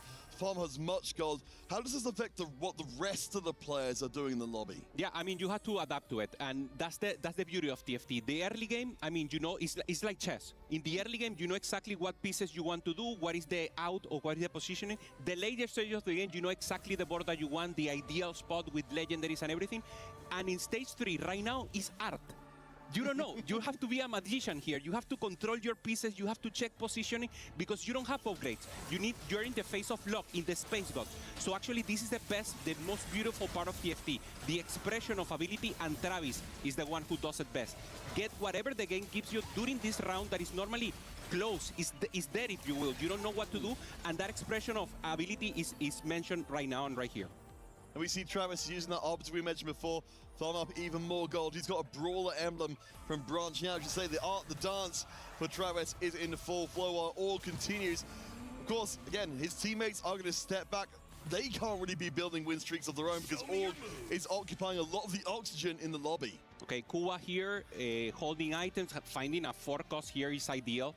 So he goes directly to Expeditioners, so he's ramping up to have a good clear spot. Probably in the beginning of stage 4, we'll see him pop up here with the Expeditioners. So also having a plan here. Aug will make sure to then transfer HP in the later stages of the game to Travis, to Conviction, and then they will be the one to pop off. We're getting confirmation from our wonderful observers that he's on 20 right now. So most, or at least the majority of the way there. But yeah, further to your point, as we see Org taking on Conviction here. You know, for Org, there is an eventual end to this. He's having to spend aggressively, roll aggressively to keep this win streak going. It can't generally last for the entire game. Yeah, I mean, an open level 7 here on 3-3 for Aug, making sure he maintains this win streak. I mean, the money's coming from Steamroll, and he knows it, and he's doing exactly what he has to do. Stacking his economy, only 20 gold for him, but already level 7. This is total pressure coming in from Aug and the MOUZ against Aurora. So speaking of pressure, as we get our next gold blessing in, let's see. So of course, gold is in the mix, but are you willing to give it all up for Tactician health? Of course, in the team format, you can control much more. It looks like we're going to see most of our players going for the less health expensive version of this economy boost. Yeah, also waiting a little, and I love it because Evelyn normally gives you the downfall, gives you a trade-off, so they really want to know what the rest of the enemy, the rivals, are doing, and then take the decision. But as you mentioned, everyone going for Ari, that's free gold throughout all the game. So, I mean, that's a lot of rounds coming in, and everyone wants just that slight advantage that can give you an additional roll later into the game. So I didn't miss my guess there. I believe that we did see more of the MOUZ side of things deciding to go for that gold. So they're willing to take more risks, knowing that they've got more to lose. Let's talk a little bit about the HP in the lobby, though. Of course, Org riding high, undefeated so far. The rest of MOUZ, though, despite the fact they've not been necessarily winning a ton of rounds because of Org taking up all that space, they've actually managed to maintain HP relatively well. Yeah, it's very close. I mean, Org, as you mentioned, in the leadership, 60-second also preserving HP, and difficult spot here for Ahau and also for Juanmei. Low in HP right now, especially Ahau, who has a time breaker board together with Primordial, starting to stack a little of the combat augments here with the Twin Guardians. So expect him to roll deep and strong on that level 8 and try to accomplish something. He already has the Death Blade, so probably going for a Corki angle. If he doesn't hit Corki 2 and Ramos 2 on stage 4, it will be a dire spot here for Aurora. Well, talk to me about this kind of spot as a team. So from Ahau and from Juanmei, they're both on low HP. Presumably both at some point looking to turn the corner and start climbing. It feels like it's more awkward when you've got two of your same team in that same spot. Yeah, if you have a low HP players, you have two options. The first one is they have to pop off and try to win it all with high risk. But in terms of Ahau, for example, he's not. He's just trying to not go 8th, maybe try to go for a 5th and make sure he doesn't give away points for free for the rest of the game. That's why he needs to pop off at stage 4 to avoid elimination and then maybe get some slight points there to take an advantage later. All right, we're almost done with stage 3. MOUZ definitely disfavored heavily by our audience coming in. You know, we'd be living in a very different world if Org had lost that head-to-head. But he has not. He's almost running the streak for 2 full stages and getting that steamroller. One last chance to see it broken. I don't think Ahau is going to be the one to do it on the left-hand side. So on the right, we'll see how 60-second does against his teammate, Juanmei. Yeah, 60-second already with the Nova angle that we know needs to be protected. We've seen Akali throughout the tournament being a menace, especially with the access to the backline, hitting so many units in the board, already having a Kindred. It's a good spot here for 60-second, taking a win against Juanmei, who once again will need to step up, especially on stage 4, and try to balance. For Aug, perfect placement. I mean, 10 win streak right now. counter. This is an amazing place here for Ao, not only because he's preserving HP, because his board is strong enough. He can maintain this a little more and then transfer into an additional board. And I want to give a little bit of credit to Aurora as well. You know, even while Org does maintain that full 2-stage streak, they've managed to put together 60-second with a 6-round streak of his own under the circumstances. That's an incredibly narrow field to run. Yeah, 100%. We see Kubikson here trying to hold on to something, already finding another 3 costs here to feed into the expedition. So very close to the transfer and having a chance there to just pop up soon enough. Yeah, it'll be next round that will be dropping in. So Kubi's got a chance to step forward. Again, it's worth reiterating just how crazy good Kubikson has been. Of course, we mentioned the 3 EMEA regional champions. He's the Inkborn Fables EMEA champion. Absolutely incredible career so far. Hopefully, a long way still to go. Has the chess here, decides to roll first, so doing the due diligence. He knows that it's random. He knows already what he wants to go for. Rolling on level 6 here, trying to find the Milieu especially. Milieu 3-star, going for the Lulu. We know Lulu is Medallion, so he really needs everyone 3 stars. That's why he's rolling on level 6, thinking about the Lulu later. Already 8 Lulus right now, close to the Pantheon, close to the Milieu, doesn't hit, and finally now goes for the chest. All right, so Kubikson has finally arrived in this game, has a Fiora as well, just for a little bit of extra bonus. But remember, of course, the Masterwork upgrade, the big feature of the Expedition cash out means you can really go in hard for these rerolls and make them count. And this is a beautiful read for Kubikson. He doesn't hit anything 3-star, but he's close to everything. So once again, a great spot here for MOUZ, going up against the Dragons here from Aurora. And I mean, a great win if he managed to do it here for Kubikson, not finding the 3-star and winning the round here. So great spot, at least for now, coming into MOUZ. We have final augment here. It will be gold, and Kubikson is looking for strength here. Yeah, I mean, already, you mentioned, we saw a little bit of there. Once Lulu hits 3-star, especially the cash coming in from the dropped means that we're going to be seeing this ball getting stronger and stronger. We've got the 3 stars on front and back. We don't have the Lulu quite yet, but we're getting gold for the bucket load. This is a Lulu built for car speed and thus gold generation. Beautiful here for Kuba. He finds also a Twisted Fate, one off. The Lulu finds the makeshift that you mentioned, going for the Rabadon Radiant, and a magnificent spot here for him from now on, trying to get the 3-star, and of course the influx of gold that the Lulu is giving you because it's Medallion. So every time you see gold, that's Lulu giving you joy, giving you the possibility to roll even more, and that's why he's not concerned about being 0 gold right now. It's worth noting as well, Org has taken a loss. The Steamroller is finally over. 60-second moving up with a 7-round win streak. So I'm going to make the assumption the 60-second was the person who eventually put Org down. We knew that was coming sooner or later. We've got the Kindred on 60-second side, but Kubikson may be the one to step into the gap that Org has opened up. Even without the 3-star, still rips through and does some real damage. Yeah, I mean, MOUZ already has a great spot. Now the players to watch has to be Huanmei, Ahao. What are the spots? What are they looking for here to transfer? We know they want the win-out spot, but they need to pressure. For Ahao, he needs to find the stabilization point, if you will. For Kuba, trying to find, obviously, the Lulu. There it is. Finds the Lulu 3, finds everything, and now the pressure even more will be. He just, I mean, he's happy right now. Oh, he should be.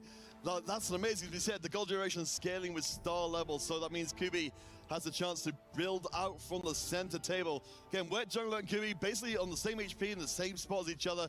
Travis definitely lower, of course, but building out towards an Aurelian Sol board. Not the only one, though. Ahao on his part finds the Riven, finds the Rammus, doesn't find the Corki. And we have 3 items on this Corki, and this is the only source of damage that Huanmei has. So Ahao, so he truly needs to get this counter. It's so important going up against 60-second. Friendly fire, 60-second with a lot of gold. Decides not to go level 8 on level 7. So just trying to protect the Akali and the Jax angle. Trying at least to take one away from Kubi, who's also trying to 3-star the Jax. And a very nice positioning there. Again, we're talking about how the teammates were positioned against each other to make sure the Akali did trim the extra units, take as little damage as possible, while still not threatening to steal the round. We will have one more boon coming in, so a 2-star forecast has got to be pretty tempting, but it is expensive, and it looks like most of our players want to go for the rerolls instead. Yeah, I mean, getting free rerolls here. We know a lot of players trying to stabilize the Corki 1-star players. We know, especially the players from Aurora, they really need a stable board right now, and the rolls come perfect in a perfect way. Here it is. Additional roll here. Ao Ahao try to look for the Corki. So important for him, low in HP. If he doesn't fight the Corki, this could be doomed for Aurora Gaming in this game 1. Looking for those upgrades, but we only find the melee, unfortunately. 2 Corkis here for Ao protecting, Ao doing everything, maintaining HP while protecting and playing defense against Ahao, making sure he can send him 8th. And of course, yeah, that's worth mentioning again for anyone new to 4v4, just how much influence the entire team as a whole can have on reducing the champion pool. We're given champion as we see 2 of the Aurora members low HP. We knew these 2 would face each other eventually. Someone's got to give ground here, because we were talking about before, they can't both necessarily climb the table. Yeah, I mean, probably one of them will be sacrificed, so you need to pop off, and even if one goes, what you have to avoid is 2 of them going bottom. If that happens, you have the 1-2. So, I mean, just roll whoever gets first. I think Juanmei has an additional possibility to cap out. Ahao, I think, not finding the Corki strong enough. Even if he finds the Corki, it shouldn't be strong enough for stage 5, so it's just a survival state right now. It means Juanmei and Ahao are both pretty much on the same HP as each other. Travis, again, down at the bottom, is building out the Aurelian Soul Warthog. Hasn't got quite fully online as of yet and has spent his money. And we're talking about the denial. We've got the Aurelian Souls on the bench, of course, for Aurora to try and make sure Travis goes out before their members. Yeah, and we saw that's the reason Ahao is holding into Aurelian Soul, contesting Travis. And Travis has 3 Corkis. Travis has more Corkis. It's like they have the different composition. I have you to start Aurelian Soul, I have you to start Corki, and of course protecting. This is elite 4v4 we're watching right now. Counter Ao going up against Ahao, and this will be a pivotal spot here for MOUZ. If they win, Ahao really needs to pop up in this one. Yeah, of course, Org's been farming up money all the time round. The Ascension does kick in. Ahao could be in a little bit of trouble. No, the front line is not quite good enough. But of course, for Aurora, they're spending out everything they can to try and stay up and fighting really across the entire field. Barely anybody keeping gold in the bank. This is such an important win for Ahao. Aurora getting the lead right now. Travis falling off, playing difference. Ahao decides to get an additional Aurelian Sword, because if Travis doesn't have the Aurelian Sword, he cannot win. He doesn't have the damage. So defense play for both players, and this is the additional goal. Will Travis manage to accomplish? Finds the Mighty Mech, decides to skip it. No, he's already got it. He's got it at 2-star. He's farming up some more. Yeah, looking only for the Azul. There it is. He finds it. That's absolutely huge for MOUZ. We've got a knockdown brawl at the end of game 1. It's going to be so much difference. 1 life across, I believe, all 3 players are close enough to it. This is going to be a massive difference as to how the tail end of the game looks, as to who drops in this round. Ahao sees that Travis already finds the Aurelian Soul, sells the rest of Aurelian Souls, tries to roll, but doesn't hit that Corki right now. And this will be a pivotal spot right now for Aurora. Juanmei doesn't find the LeBlanc, but has a great front line. And you have to think, Juanmei, if there's going to be one of the 2 players between him and Ahao, who's going to be stepping forward. Juanmei's got the win streak. Ahao has been doing a great job of providing utility for the team, trying to keep a lid on Travis. The question is, can Travis survive a little bit longer up against Org, which I have to imagine has weakened his board somewhat to keep Travis alive? No items on the Nami, so it should be safe here for Travis, at least for 1 round. And Ahao going up against Wet Jungler. Is this strong enough? Has a Kindred 2-star in the back, has good front line, and this will be pivotal right now. Corki doing great damage. The Akali doesn't have access to the backline, and that's exactly what Duet Jungler was looking for. Raw damage from Duet Jungler takes out Ahao, and we see the expression. He knows this is bad news for the Dragons, this is bad news for Aurora, and the first point goes directly to the MOUZ. And that starts to close some doors for how we're going to be seeing Aurora approaching this game. The only good news for them is we do have 2 MOUZ members also on low HP, a very volatile bottom 4 that could still go full reset and end up with a top 4 that only matters about the first place. 100%. Kubi here, holding up, doesn't have additional front line, but is very low right now, and this could make the difference. Both Travis and Kubikson, even though they have the board, at least Kubi, they couldn't accomplish. They're losing spots, and right now both of them in only 1 life. So let's see on the left-hand side, Kubi is going to be facing Vizlilo. On the right-hand side, Juanmei, so it will be opposing teams against each other. There's not going to be any freebies in this. The Lulu should be doing some pretty darn good work with the front lines. Maybe not quite as strong. Pantheon holds for a while. The Lulu damage is obscene. Ripped through. They're safe on the left. Travis on the right, still fighting through. The Red Soul gets blown to pieces. He will be the one to drop. Kubik stays alive, but Travis takes the hit, and now we have a tie. The series is tied right now. This game one, AUG still with low points, and AUG, the one who pressured the initial lobby, he transferred HP to the rest of the team to have a couple possibility counter, is not working out because he need to help the rest of the team. Now he's in a difficult spot, finds the Nami, doesn't find the additional spot with 5 space group, and it just doesn't look enough. Yeah, we talked about this before. You know, the amount of sacrifice you have to give to your team versus, you know, playing the best game you can yourself. For AUG, it's crazy to see him almost on the verge of elimination. This could be a big round for MOUZ. Both these players really need to stay alive, or it's going to be over in a hurry. Yeah, on the right side, Kubikson going up against friendly fire with the jungler. Supposedly should be a good one for him. Supposed to be the ghost on the left, trying to win the next round here, and it could be the end for AUG. Going for the Nami, trying to access the backline. We have a mirror match. The other Nami step out first, going for him, and AUG is down. MOUZ takes the fall, and it's -1 point, and now the lead goes for Aurora. Which means that MOUZ must eliminate one of the Aurora members into the bottom 5, or it's going to be over immediately. 3 players in the bottom 4. It's just instantly shut down, and how much things have changed in a hurry. Now Aurora in the top 3 spots, and MOUZ look like the ones who might be getting blown out. Early game going for MOUZ, but the late game is going for Aurora. They played it perfectly. They used their strength or having the couple players 60-second playing defense, doing the Jax 3-star, avoiding Kubikson from getting that. That was the difference. So great defensive play also for 60-second. They play exactly to their spots, and now this is the face-off. Kubikson going up against the LeBlanc on the side. 60-second has a chance to close the series right now. Again, MOUZ need to get 1 member into top 4, 1 member into first to win the game for Aurora. They just need to bring down both MOUZ members, or ideally 1 right now. There's so little room for error. Aurora on the left-hand side looks like they should be able to punch through this time. The backline is too good. Kwame has it. Kubikson out, which means we will not get another member into the top 4. MOUZ are eliminated, blown out in game number 1. Being resilient with a difficult spot there with the steamroll together for AUG.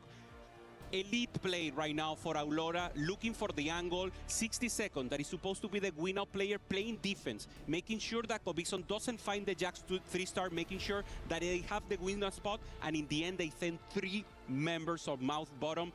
Great win in an amazing show right now for Aurora. It just seems like almost indecipherable, that game that we had. You know, that big win. MOUZ could not have come out of that one looking better from the early going, controlling the streak, controlling the steamroll. It just felt like it turned so quickly. Yeah, we see it right now. Kwame doing great, Kubikson doing amazing, and in the end, is the win for Aurora. All right, guys, we're going to take a quick break. When we return, Aurora will face up against MOUZ once more.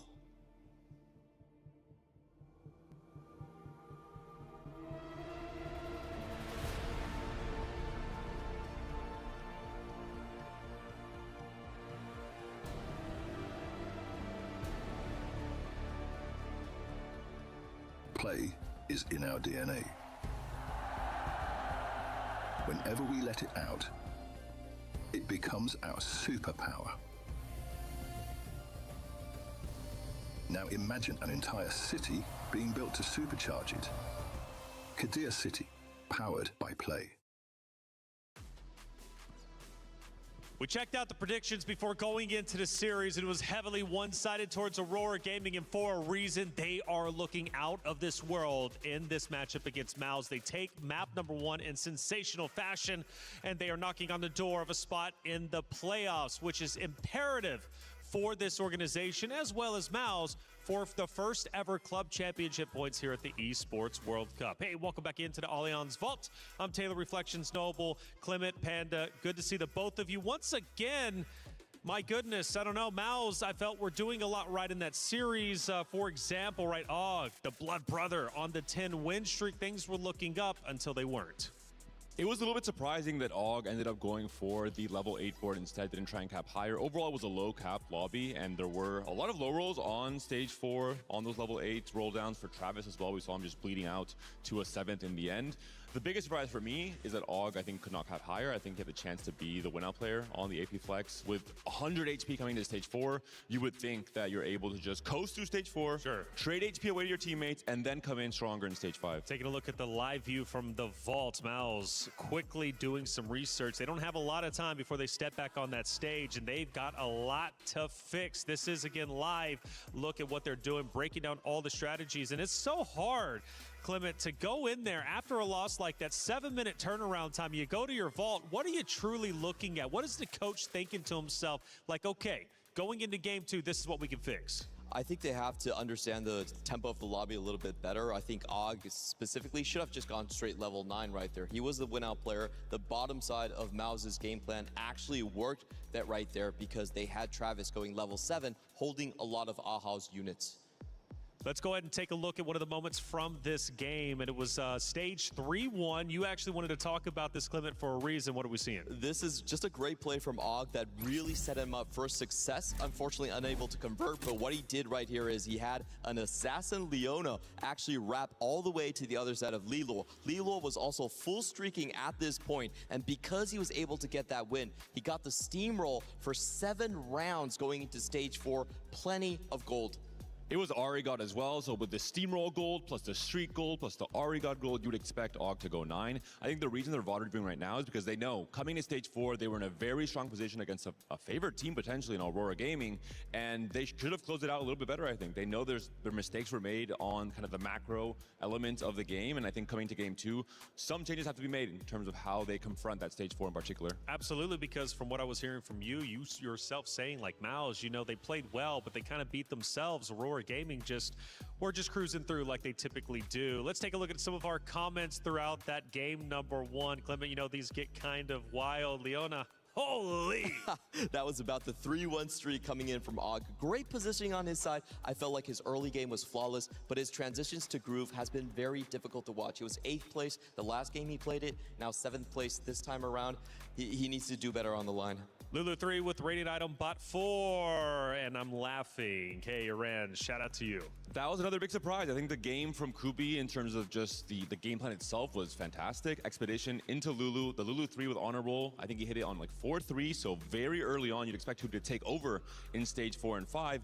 It didn't seem that the damage came through, unfortunately. That's right. Well, I got a question for you, Clement, and I guess Kara too as well. How is Wanmei so good at the game? We're all asking the same question. I think he just played around the low rolls really well. We saw Travis with 4 copies of the LeBlanc, but he was able to use Karma as his secondary carry, and he was the one that actually took out Kubicon in the end.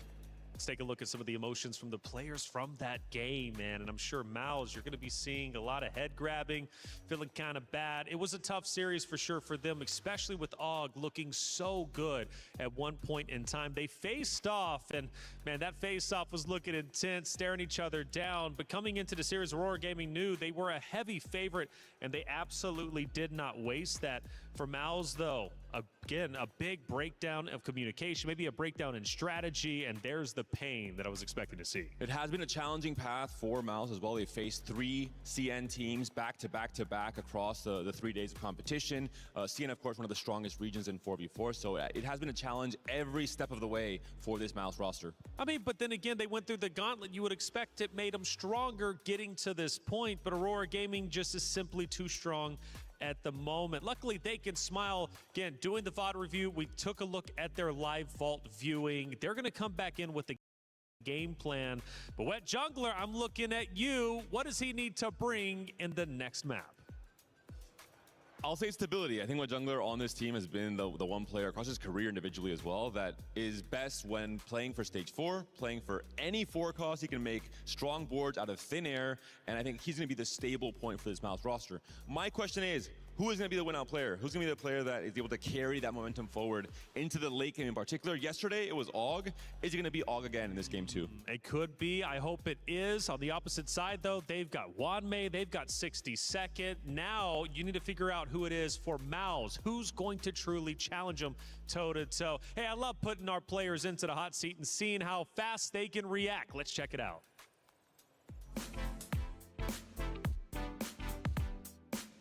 Hello, everyone. Welcome back to EWC with some TFT. I'm joined by Aurora Gaming here for the tournament. We're going to ask them some tough questions here in Hot Seats. So let's start off with the first one. Which player do you think has the worst hairstyle?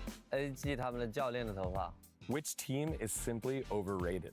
改不过他们对吧 And why? 是我们当时第一轮预选赛的时候，我们就第一轮打他们嘛，结果他们这回把运气比较好，然后就一路直接1号种子进了。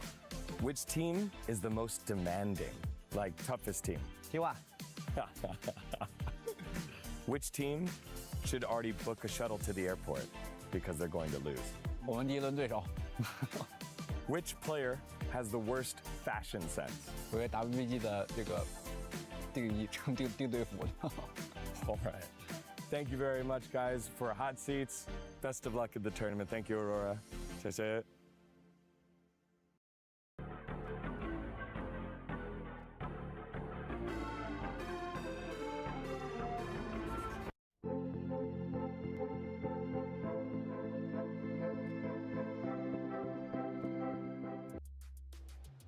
It makes me cry, though, seeing who is one of the strongest contenders out there, T1, who was just eliminated moments ago on that very stage. And once again, another team faces elimination. It's MOUZ Gaming. They've got to come back, but Aurora Gaming is looking strong, and they might close this out 2-0. We'll be heading to the stage in just a moment's time.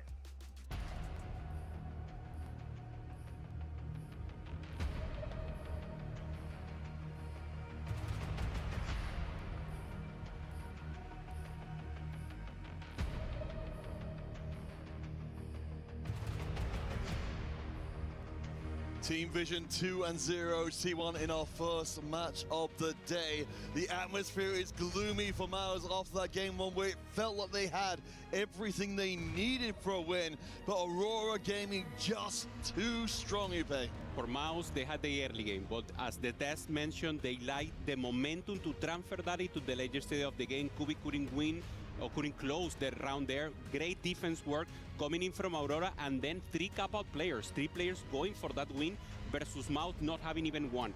So once again, early game, it's been done. In an amazing spot here by MOUZ, but now they need to close it out. As AUK was the one doing it yesterday, so now he needs to step up again. Maybe Kubi can do the same. And of course, Aurora is now in a breeze. They're in this perfect spot, and they have confidence. Yeah, and of course, from MOUZ's side of things, it feels like this is, one of the real tests of a team as overall. We mentioned we've got Travis as the team leader. We've, of course, got Godlike there, who's got the strategic, coaching, which is already applied. Yeah, see the aura from me. Look at how he's seated. I mean, that's a guy who just won Tactician Ground. That's a guy who just won an Open also in Paris, and you see him. I mean, he's just chilling there. He has the confidence to know that he's one of the best, if not probably the best in the world right now. Yeah, and of course he's been through, so much to achieve that. He's looking for achievements to build upon achievements. But I don't want to come back to MOUZ again. It feels like they need to fundamentally change something in game number 2. Because if we've had so much go right and it's still not work, it feels like this is a big moment for them to come back into the field with only a little bit of time between games and say, okay, game 2 needs to be something different. 100%. I mean, they already had the possibility to go for angle, and we start the game. Varus and Aurelion Sol, one of the most difficult to appear gods, has a lower chance, but of course, if you manage to do the quest, if we manage to find it, of course, emblems will call either way, and of course, it's random. People will have to adapt. One of the most powerful gods, if you will, here on Space Gods. And I do like how well it slots, it slots into the 4v4 dynamic here. We've got the Varus here for the rerolls. We've got the Aurelion Sol for the huge cap-out versions of the board. Of course, we've seen more than a few players, in fact, sometimes entire lobbies willing to go on that trade quest just because of how powerful it is to get a free emblem. Lilbo here, Taka winner also. In the top of TFT in the old days, in the old Garden of Greatness, you will hear for the Tien region having a small cap out here, good possibilities for an early game, just holding everything. So important in the 44. Hold everything that the game gives you, and then talk to your teammates, decide what is going to be the plan. We see the stage here. For Aurora, it's a breeze once again. They already won one, they want to play in a comfort spot, and the one to take risk will have to be bounced. Let's talk a little bit more theoretical then as we get through our first one that's coming in. in terms of between the win and loss streak, of course, you know, MOUZ from the previous game, they had an incredible win streak with all. From the Aurora side of things, mostly down towards the lower HP bands. Are you more comfortable with a team who are more on the win streaking side or on the loss streaking side of the game? I mean, if you want to go for ideal, you want the sandwich, right? You want to have one win streaker and one lose streak, so you can really protect both. And I think that's the spot players want. If you have one and don't have the other, obviously win streak is a little better because you can preserve HP, but the lose streakers are ones popping off because they are doing it for a reason. They have economy, they have something to win out later, and that's what was missing here. Kubikson, the player to watch, once again, he took risks with Expeditionist, didn't work out because of the great defense coming in from Aurora. Yeah, it felt like that we had such a promising ball come together, but a little just not enough power. Again, we'll be keeping a close eye on where those streaks develop in the early going. We have got the early full duplicator for Kubikson, so if we are looking for extreme and late game versions of the board, having Shepherd this early isn't a bad start. Patient Study, another key to an extreme late game board, but decides not to take it. Yeah, reach for the start also as a possibility. We haven't seen him throughout the tournament, I believe. Is the Jax Hero Omen that is also interesting. He already played the Lulu, so maybe thinking about some possibilities and chances here. Also Travis going for the emblem. Ooh. 60 seconds, already thinking about the later stage of the game, gets Bodyguard. This is a combat augment that is much stronger later into the game. So same history as the last game counter. 60 seconds, already thinking about the cap-up possibilities. I'm very curious to see where some Kubikson. We'll see what emblem he's got for us. And hopefully in just a little bit. He said, having access to those extra options is always fantastic. So we've got a couple of Legion of Freeze. In fact, Travis and Kubi both decided to go for it.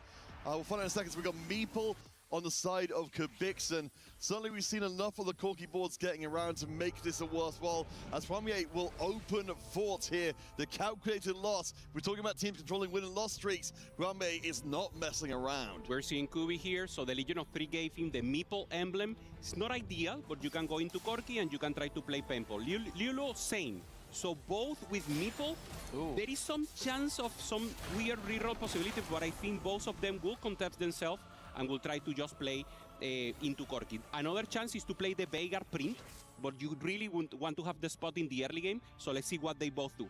Gosh, we saw this from games before, of course, when teams roll the same emblem as... Travis has the same. So we have 3 people. Wait, what? 3 people with random emblems, and the 3 of them having the Meeple. We had 3 challenges in the previous game. What's going on here? Apparently we found the right RNG seed to put everyone on the same path. But okay, you're talking about the idea of being able to potentially run 2 different lines here. We've got 3 of them in the lobby. I mean, I don't even know what this is going to mean long term. You can Meeple Fast 9 also as an AP angle, but it will depend on the item. I mean, they're prepared for this, but the option is that, yeah, you're contested. Not only your teammate, you're contested by a rival also, and that's not the normal situation. So this game will have some chaos, and the adaptability will be the name of the game. All right, just a point of clarification. 1 less Meeple emblem than we thought was in the mix there. Just the 2 Legion of 3 players. Unfortunately, it's on the same team as each other. I don't know, I suppose... There's a bonus of saying you can work around each other if you're on the same team rather than actually contesting with each other, but it's still very far from ideal. Yeah, having exactly your teammate there contesting you will be a difficult spot to navigate, but of course they're capable of doing it. Travis just trying to find the early game chance. Right now having the Caitlyn 60 second, already thinking about late game, starts with Stargazer as a chance, and now how? A player that was contested in the last round and played into the win streak possibilities also. Just trying to play tempo here with the Leona. Having a chance with the Arbiter to get in that Leona tree that is so prevalent and has a good chance to stabilize in level 8 with the LeBlanc. It definitely feels like Aurora are putting the best foot forward and saying, we're going to put together some ludicrously strong boards. But let's kind of tie this in with what we're looking at from the game number 1. MOUZ ultimately, despite a very strong start, did get blown out in the end. They won't be able to pull all the plans together. How do you feel this kind of interacts with the double Meeple setup here? That, you know, the players are not going to maybe be able to find as many of their units as quickly as they would like. Yeah, there's 2 options, right? You can leave one player that has the best Meeple angle to go full into there, go into the vertical and try to commit to the units, and then the other guy will have to play more flex. Maybe he will not cap out, maybe he will be in the middle stages, but if he's able to get some value out of the Meeple emblem in the early stage of the game, then he can play defense. So I think you have to at least sacrifice a little one of the players to get the other one stronger. Well, we have got that trait question, which they got players immediately leaping on it. I mean, I suppose maybe this is the way out of the meeple trap you find yourself in. Say, you know what, I've got an emblem, it's not ideal, but you still got the Legion of Threes, you still got the bonus for putting the emblems on units. Maybe you can find a different direction. 100%. As you mentioned, also remember, Legion of 3 gives you additional stats for 3 costs and for the emblem holder that you just mentioned, counterfeit. So maybe there's something else they can cook. Maybe there's some line that we don't know that is also a commitment. Obviously, 3 cost reroll is not a chance with meeples. It's very difficult to execute. So we see Travis, Winsus going for the additional possibilities, and with Jungler playing defense right now with the trade treasure full open, trying to contest the rest of the game and trying to be the only one with the lose streak, but Juanmi, the king, is doing the same. You see Juanmi trying to avoid the hooks out of Wet Jungler. They just look at each other and say, you know what, we're both going down in flames here. But of course, the calculated loss is only going to work on a loss rather than a draw, which will break both of their streaks. Yeah. Good chance here. So they don't face. So they will maintain the lose streak. Both trying to do it. Wet Jungler, of course, already having a chance to reroll. And it's not ideal for Wet Jungler because normally you want to hold some units. You want to hold the Akali, you want to hold the Velvet, you want to hold the Paralmoria and make economy. Juanmi is making the economy here with it augment. So in the early game, difference from game 1, the advantage goes slightly into Aurora. Yeah, and it feels like you're going to get so much more benefit off of that. When Juanmi does eventually decide to cash in, he's going to have all those rerolls. The extra money we can already see is 9 ahead of his closest opposing member. It's going to take a while before the treasure hunt is fully completed, but they'll both maintain empty boards as long as they can. Wet Jungler going to take one for the team, even if he's not benefiting as much as Juanmi is. Yeah, we're seeing the players with the most acolytes on each team. Wet Jungler, second in Tactician crown, and Juanmi with 2 crowns. I mean, just the goat of TFT right now. The player to watch, a player that likes to stream, likes to share the text, and obviously a player that is a fundamental pillar in the TFT community right now.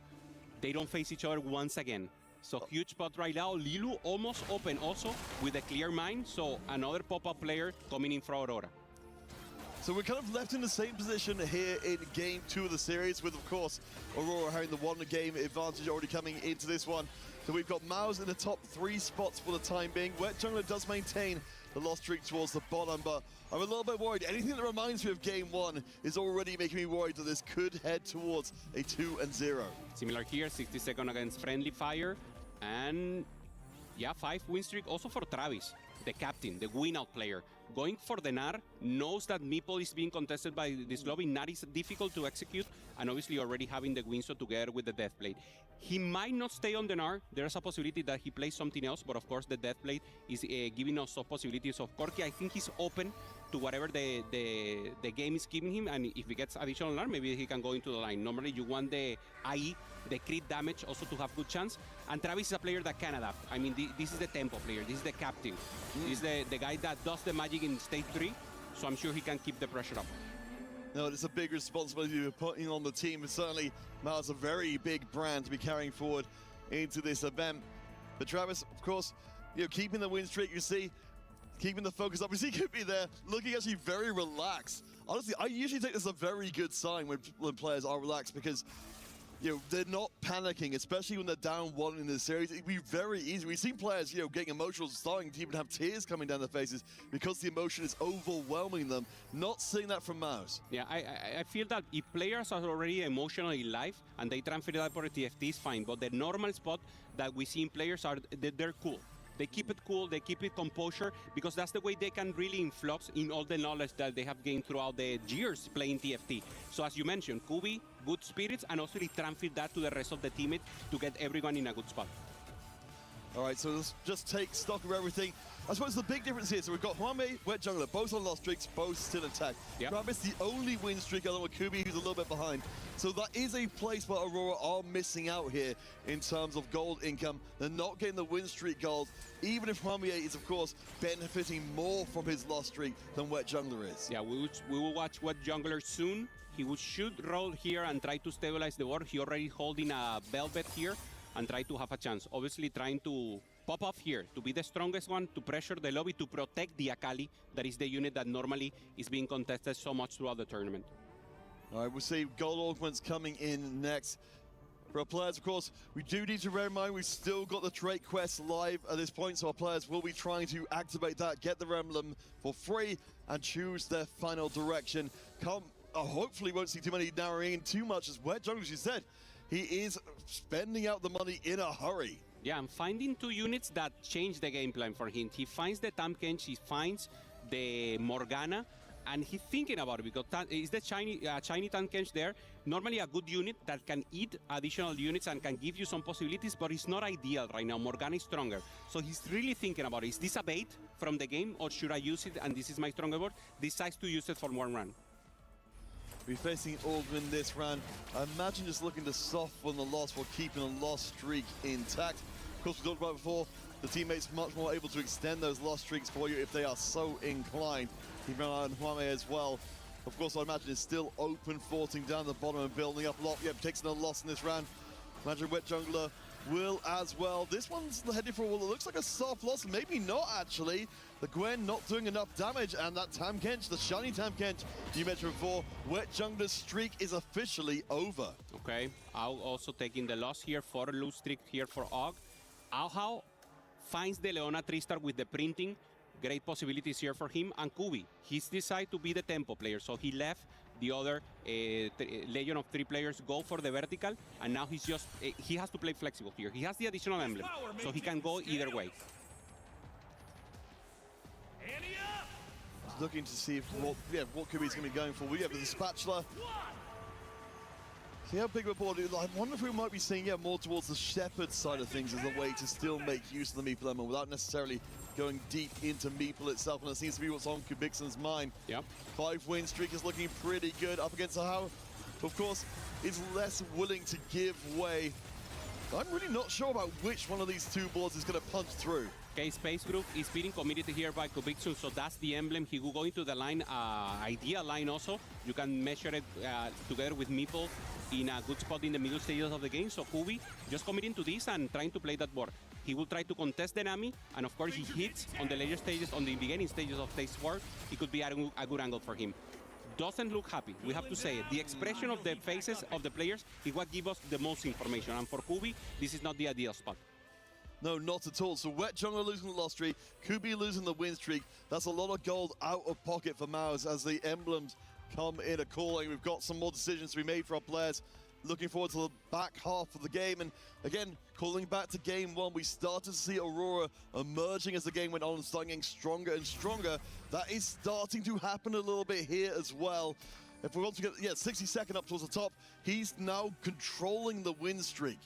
Yeah, I'm protecting also the Akali angle. It's level 6, and I thought he was going to roll here, but of course having bodyguard means that he prefers to go deeper. He has additional emblems, nothing to connect. Will reforge. Oh, and it's restarted as well. Yeah, finding something interesting here. Better than what he had before, but of course not ideal. So the rogue angle has the also Marauder here. Not the ideal spot for 60 seconds. I mean, he will have to pop off and just try to go level 8 and play a flexible board. Yeah, I mean, that is a whole grab bag of emblems he's got in there. So hopefully he can put something together in a hurry. Again, the trait quest means we're seeing a lot more emblems we would normally. Wet Jungler at a 2-round win streak. Maybe he can start building up something for MOUZ. He's still relying very heavily on that talent to get the job done. And you can see, against backliners, he's pretty good, but against this bunch of brawlers kind of setup, he's not enough damage. It's difficult. You have Treasure Hunt. He doesn't break 30, and he needs to spend the gold. This is the round that Wet Jungler needs to win. And we see the expression. He's holding his head, thinking, what do I do? Do I spend the gold and go for the Hail Mary, even if the odds are not against me? Or what's the chance? Travis, 3 Meeple emblems. If he managed to find level 10, we have a 10 Meeple angle, the Prismatic, and we will see them facing off. So we thought there were 3 Meeples in the lobby. It turns out we were just right, but a little ahead of schedule. Travis doing his happy dance there. Okay, so we know we still got to deal with the fact that MOUZ do have 3 members in the center. Even if Travis does hit 10 Meeple, that's not a guaranteed game win for MOUZ at all. Yep. This is a team effort, so they still need to get there. And also for Travis, getting to level 10 in this tempo play is not easy. You are very pressured by Aurora. They know he has this 3 emblem, so it will not be free for Travis to get the pop-off. I suppose the good news here is hitting Meeple 7 ahead of schedule means you can be printing gold every round, which will hopefully help with that economy. And against the win against all, of course, more than happy to give way. I'm really curious, I guess, to see what the rest of the MOUZ game plan is alongside Travis. Okay, he finds the Poppy 2-star and he finds an R. So now he has the chance to take a decision. Does he go in that reflection or does he change the situation? Lilo, on the other hand, has the Darkstar emblem, try to commit into Aurelion Sword Darkstar, that is the preferred line. And of course, on the left, Hwamei. Going for Space Group, also protecting Avenku Vixen. Everyone is playing prefer here, counter, playing defense, and being able to not let the other side pop off. And this is one of the things that makes 4v4 so fascinating, particularly from these teams who are at the very top of their game here at EWC. They understand the format, even with every single step they take strategically. As we head into the next stage, we'll see. I mean, there's still a vulnerable moment for Hwamei and the rest of Aurora to potentially start dropping members early. Hwamei finds the Riven, trying to find the front line also. Not even a pair of Nami right now. Very important for Hwamei to find the Nami here, both to preserve HP and also to take it out of Kubixon. Decides to roll to 22. Has also the pair of Tam Kench for the front line. There's the Tam Kench, so front lines is ready, is prepared, but one off the Nami. Yeah, you were talking about before from a previous game how important those front lines and finding the 2-star version will be up against 60-second, who, as we can see, has a lot of HP in the tank, but not necessarily the full board he would be hoping for as of yet. This feels kind of ideal for Aurora to be able to donate some of that HP of 60-second across to Hwamei and allow him to get the full board online. Yeah, and for 60 seconds, he decides to wait. He knows he has a level 8 Sword, so 50 gold for him and will roll later. For Liluo, doesn't find the Aurelion 2-star and makes a flexible board here that I love. LeBlanc with Darkstar emblem, he finds the LeBlanc 2 for fun, and it's a perfect spot. And this is the magic that the players want to give us. If you don't find your ideal carry, a LeBlanc 2-star can make the work for now. It's not ideal, but it's what will preserve HP. So great flexibility here coming in from Liluo. Yeah, missing the normal attack speed we see from LeBlanc, but you're absolutely right. This is the kind of lobby that's very defining for a team. One game up in the series are Aurora. As we can see the lost streaks and the winning streaks being displayed on the screen at the moment. Right now, it's in full control of Aurora up at the top. And, of course, the lost streaks at the bottom have ended because Hwamei Lilo, they know they need to start pulling the trigger now. Yeah, Lilo doesn't find the ideal carry, sells the LeBlanc, trying to find the Aurelion Soul, doesn't find it. So now he will be facing with a 1-cost carry, at least for this round. He really needs to find the Aurelion to get the damage. And facing close to elimination, Hwamei is the one in a difficult spot against 60-second, who still hasn't stabilized the board and is now 0 gold. Oh boy, this is starting to look a little shaky for Aurora, especially when you got players like Wet Jungler and Travis who've got a decent amount of gold in the bank. Of course, how with the win streak is happy enough as a clam up at the top. But I start to wonder here if we see enough Aurora members missing their boards or not getting the units they want at all. Things could get nasty in a hurry. Yeah, I'm trying to see if 60-second has something else in the bench. He has additional units, so he's stacking a little, but the units itself are not upgraded. So a little low roll and a little helping the team to be able to transfer 6 HP and get an additional possibility for both Lilo and Hwamei. Ao finds the tank, finds the Morgana 2-star right now, and we see Hwamei here looking for the additional spot, doesn't find the Nami. And we're back where we were before. Lilo and Hwamei, they're down at the bottom, low HP. Hwamei, especially low. Yeah, of course, both of them are going to struggle to make it all the way up for the rest of the lobby. At the top, of course, and we've got Wet Jungler for the opposing teams, both with massive win streaks, and they're going to face each other. Important round here for the preservation of HP. Ahao coming up against Wet Jungler, still holding the Darkstar emblem on the Zoe. It's not ideal spot right now, but the Leona 3-star is holding so deep. Akali doing so much damage, takes down the Leona. And it should have an open space here for Wet Jungler, but the damage is still on the front. The Maokai holding deep. Mordekaiser the last to stand. Ooh. And Ahao takes a loss, and the lose streak goes now for him. Wet Jungler maintains the win streak. Yeah, that is pretty big. Of course, we've been misled by streaks from before, but certainly that's very good news for Wet Jungler. We are back to where we were before. You see our final boons coming in. It looks like our players want to get those duplicators in a hurry. Of course, gold has been spent, as we saw from before. A lot of players not able to really take advantage of this reroll quest, at least in the immediate. Yeah, also the fight for the low round, we've seen it a lot, and it's very close, and great to see there. I mean, Wet Jungler holding deep and playing tempo. No one here countered with an ideal spot maybe to pop up. Only the 3 emblems coming up before Travis, but it's very difficult to get there. So Hwamei really needs to maintain experience here to maintain possibilities, trying to find really this Nami is so pivotal for him. Yeah, I was say on the right-hand side, barely any money left in the bank. Only a How, Wet Jungler, and Travis. Of course, remember, Travis is saving gold because he wants to get up and activate the Meeple 10, pretty much the instant win condition for him specifically. I really love that alongside that eventual win condition, Wet Jungler is looking so strong towards the top as well. You look here, Darkstar finds the Aurelion Sol, and is very strong right now. Has also the Nunu, that is a unit that doesn't appear, and Kubikson is the one to find the Nami, playing defense completely against Hwami, committed to the emblem, the space group, finds also a Shen to have additional chance there from the front line. Both front line holding deep, and the Orange is trying to hold for Kubikson, but it just doesn't look like it's enough. Aurelion Sol has great damage. Here comes the ult, and it should be the down here for the Orange. The Aurelion Sol damage with the Dark Strand was just so crazy. See Kubikson definitely looking a little worried there. In their turn, yeah. Yeah, it's a very tough board. He drops down to 17 HP. Hwami does lose as well. Gubi at least has the long loss streak to be able to make that a little bit more worthwhile. Finds a 2-star Tam Kench, but there's still a very open question as to which team drops the first member. Yeah, this is the mirror. Kubikson versus Hwami, both of them with Space Roof. Kubikson finds the Tam Kench just now, and Hwami didn't find the Nami. That could be the difference. If they face, it will be the end for one of them. Where Jungler finds finally the Akali 3-star. So much raw damage, exactly what he needed, and now will pressure even more the lobby. Unfortunately, it's a little too late to keep his win streak intact. We've got Aurora members taking up the top 2 spots. For the rest of the lobby, we'll see if Hwami can hold on. He's against Travis in this round. Of course, not the Meeple board eventually as the Riven just dances into the back line. We're not the Meeple board that this could eventually become. Hwami gets the win. Travis can soak that loss. As we check in with Kubi as well if we can. Down to the wire. This time, the Aurelion Sol's not enough. Yeah, close fight here. So Kubikson stays alive. Also, Hwami and him both in difficult spot. And Travis trying to hold on.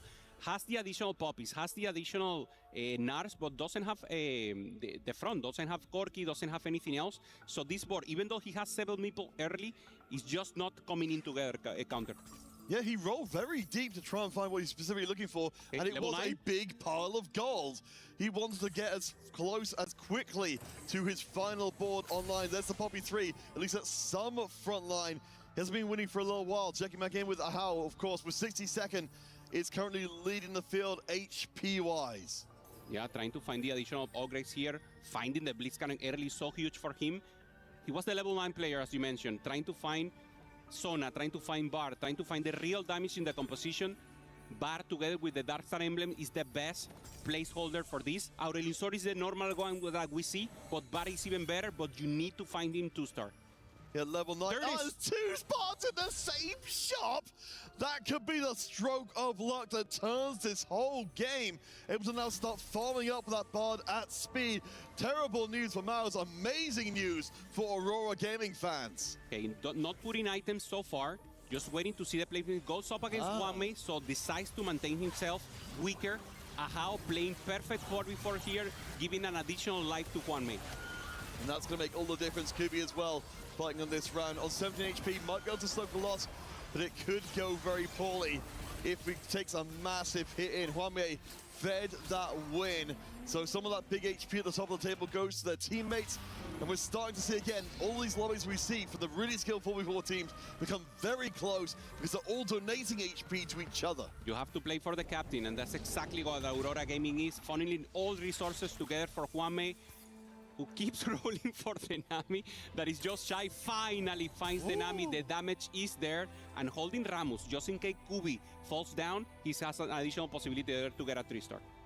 I wanted to make a note here as we check out a few more of our boards, including Orgs. MOUZ are back in the position they were in the previous game. They've got 3 members currently in the bottom 4. That's how they lost game 1, by having those early eliminations. We know Travis, you know, the ceiling for his board is the moon, but the rest of MOUZ, as we said right back at the beginning, needs to be staying alive long enough, at least into a top 4. So important, both fights. On the right, Ao Gomez going up against Ahau. On the left, Hwami facing possibility of elimination here against 60-second friendly fire, and should be enough. 60-second news this. So on the right, MOUZ is the one going down. Ow! takes the hit here, and it's minus point right now, directly going into MOUZ. Aurora on the lead. And this could get out of hand very quick. As you mentioned, the MOUZ players have very little HP left to go. Wet Jungler taking the loss against Kubi. I think it's starting to get a little bit spicy. We know Travis, if he's got the level 10, he's got everything, but so little room left in the game. Yeah, level 9 has the gold, but it's a difficult spot here for him. Decides to go directly. There it is. Level 10, 10 meeple. He lacks one. He's lacking a unit and doesn't find it. The Rammus. No Rammus. 5 Rammus being held by all the players and doesn't find a Rammus. Level 10 for Travis. Can't find a Rammus, praying to the god, to the space god, to the possibility. Goes up against 60 seconds and he's not stacking for him. He's not making it work for him. This would be absolutely bonkers if a 3 meeple emblem board cannot make it work. I'm not liking what we're seeing from Travis's ball so far. We don't have that much damage on the backside. Just the gnaw to try and punch through. This is disaster upon disaster as Aurora Gaming are just too damn strong. Travis gets knocked down and out. It's a 7th and an 8th for MOUZ. Aurora Gaming doing exactly what they needed to, and they made it happen. Travis didn't find the Rammus, couldn't put in the prismatic synergy with the meeple, and now is 7 and 8, holding hand for MOUZ in a dire spot after losing game 1. Aurora in the total lead. Remember that if MOUZ drop this game, the key gets crushed, their journey is over. Aurora, of course, came into this one heavily favored by everybody, but we're hoping to see big things from MOUZ. It can still happen. Kubi's on the win streak. Wet Jungler's got the HP, but we've got a very narrow road to walk for them. Keisa goes here for Lilo in a great position. Kubi, 17 HP. Going up against Aho. This is exactly what he wants to win, but Aho has everything. Bar 2-star, Sona 2-star, great front line with the Blitzcrank. Total dominant position right now. I don't see anything that Kubi can do here. The fight totally under his favor. He's not even killing units. Aho finds the threshold possibilities and takes the win. Kubi gets knocked down and not completely out. He is in the top 4 position, which means that it's going to be over. That's not good enough. They needed first and second. Aurora Gaming, they had all the aura. They came in, they saw, they conquered. They gave us a second, 2-0. The golden road still lies open for Premier and for the rest of the squad. A job very well done. They were serious. They were taking a cold-minded approach, but now they're laughing. Now they know they play well. Now they know that the game is in their favor. And Juanmi, normally with good composure, taking a laugh here, taking the joy with the players, and we see what Younger here, totally destroyed, one of the best players in EMEA, and well deserved for Aurora, but also the MOUZ, being against the best, but in the end, the Dragons taking the win. Yeah, we knew it was going to be an uphill struggle. MOUZ had all the fight you could ask for from them, but even comparing the two, there's still tons of experience on the MOUZ side. But in this case, Aurora, it just felt like their 4v4 prowess was unstoppable. What a terrifying force they remain in the competition. Yeah, we see it here. They're talking about it. They feel well. 60 seconds there on the bottom side, just being prepared, and that's the leader. I mean, we saw it there. Travis, so tough. I mean, what could he do? Should I roll on 9 maybe to try to find the Ramos? No, man, I have to go level 10. If no, I lose either way, and they're doing it. It's so heartbreaking to see in this moment. These are those moments you have on stage as competitors at EWC 2026 for Teamfight Tactics. You've got to give across your key to be crushed. But let's take a few moments just to appreciate what these teams gave us, which of course was everything. The final show of standing, Kubikson winning the race against Wanmei, but it just wasn't enough. Aho finding a crazy board on level 9, find everything he needed, taking the win for Aurora, and we see the expression, pure joy right now for him. All right, let's head across to Damascus on the stage. A key needs to be crushed and a dream ended. And it is time for another key to be crushed as MOUZ has to hand over their key. Aurora Gaming clutches it and are the winners. They will be in the playoffs. Congratulations to Huan Mie for destroying MOUZ's key. That game 2 was so intense. We were in the threat of a Meeple 10. So I wanted to ask, how did your team adapt to that situation? 首先恭喜Huan Mie 可以拿下今天的比赛2-0。想问一下，因为第2场是非常激烈的，对面差点木林10，所以你看到这一刻的时候，你的队伍有做出什么改变呢？就是其实我们团队策略执行的很坚决嘛，一直针对着对面比较有上限的那个3个木林转嘛，所以他最后导致就是10木林，然后没有克格莫和那个，就他只需要就是9张卡里面出8张嘛，就是我们让他8的和那个龙龟都找不到嘛，拉莫斯。We were very sure on how to approach the Meeple 3 because we saw the 3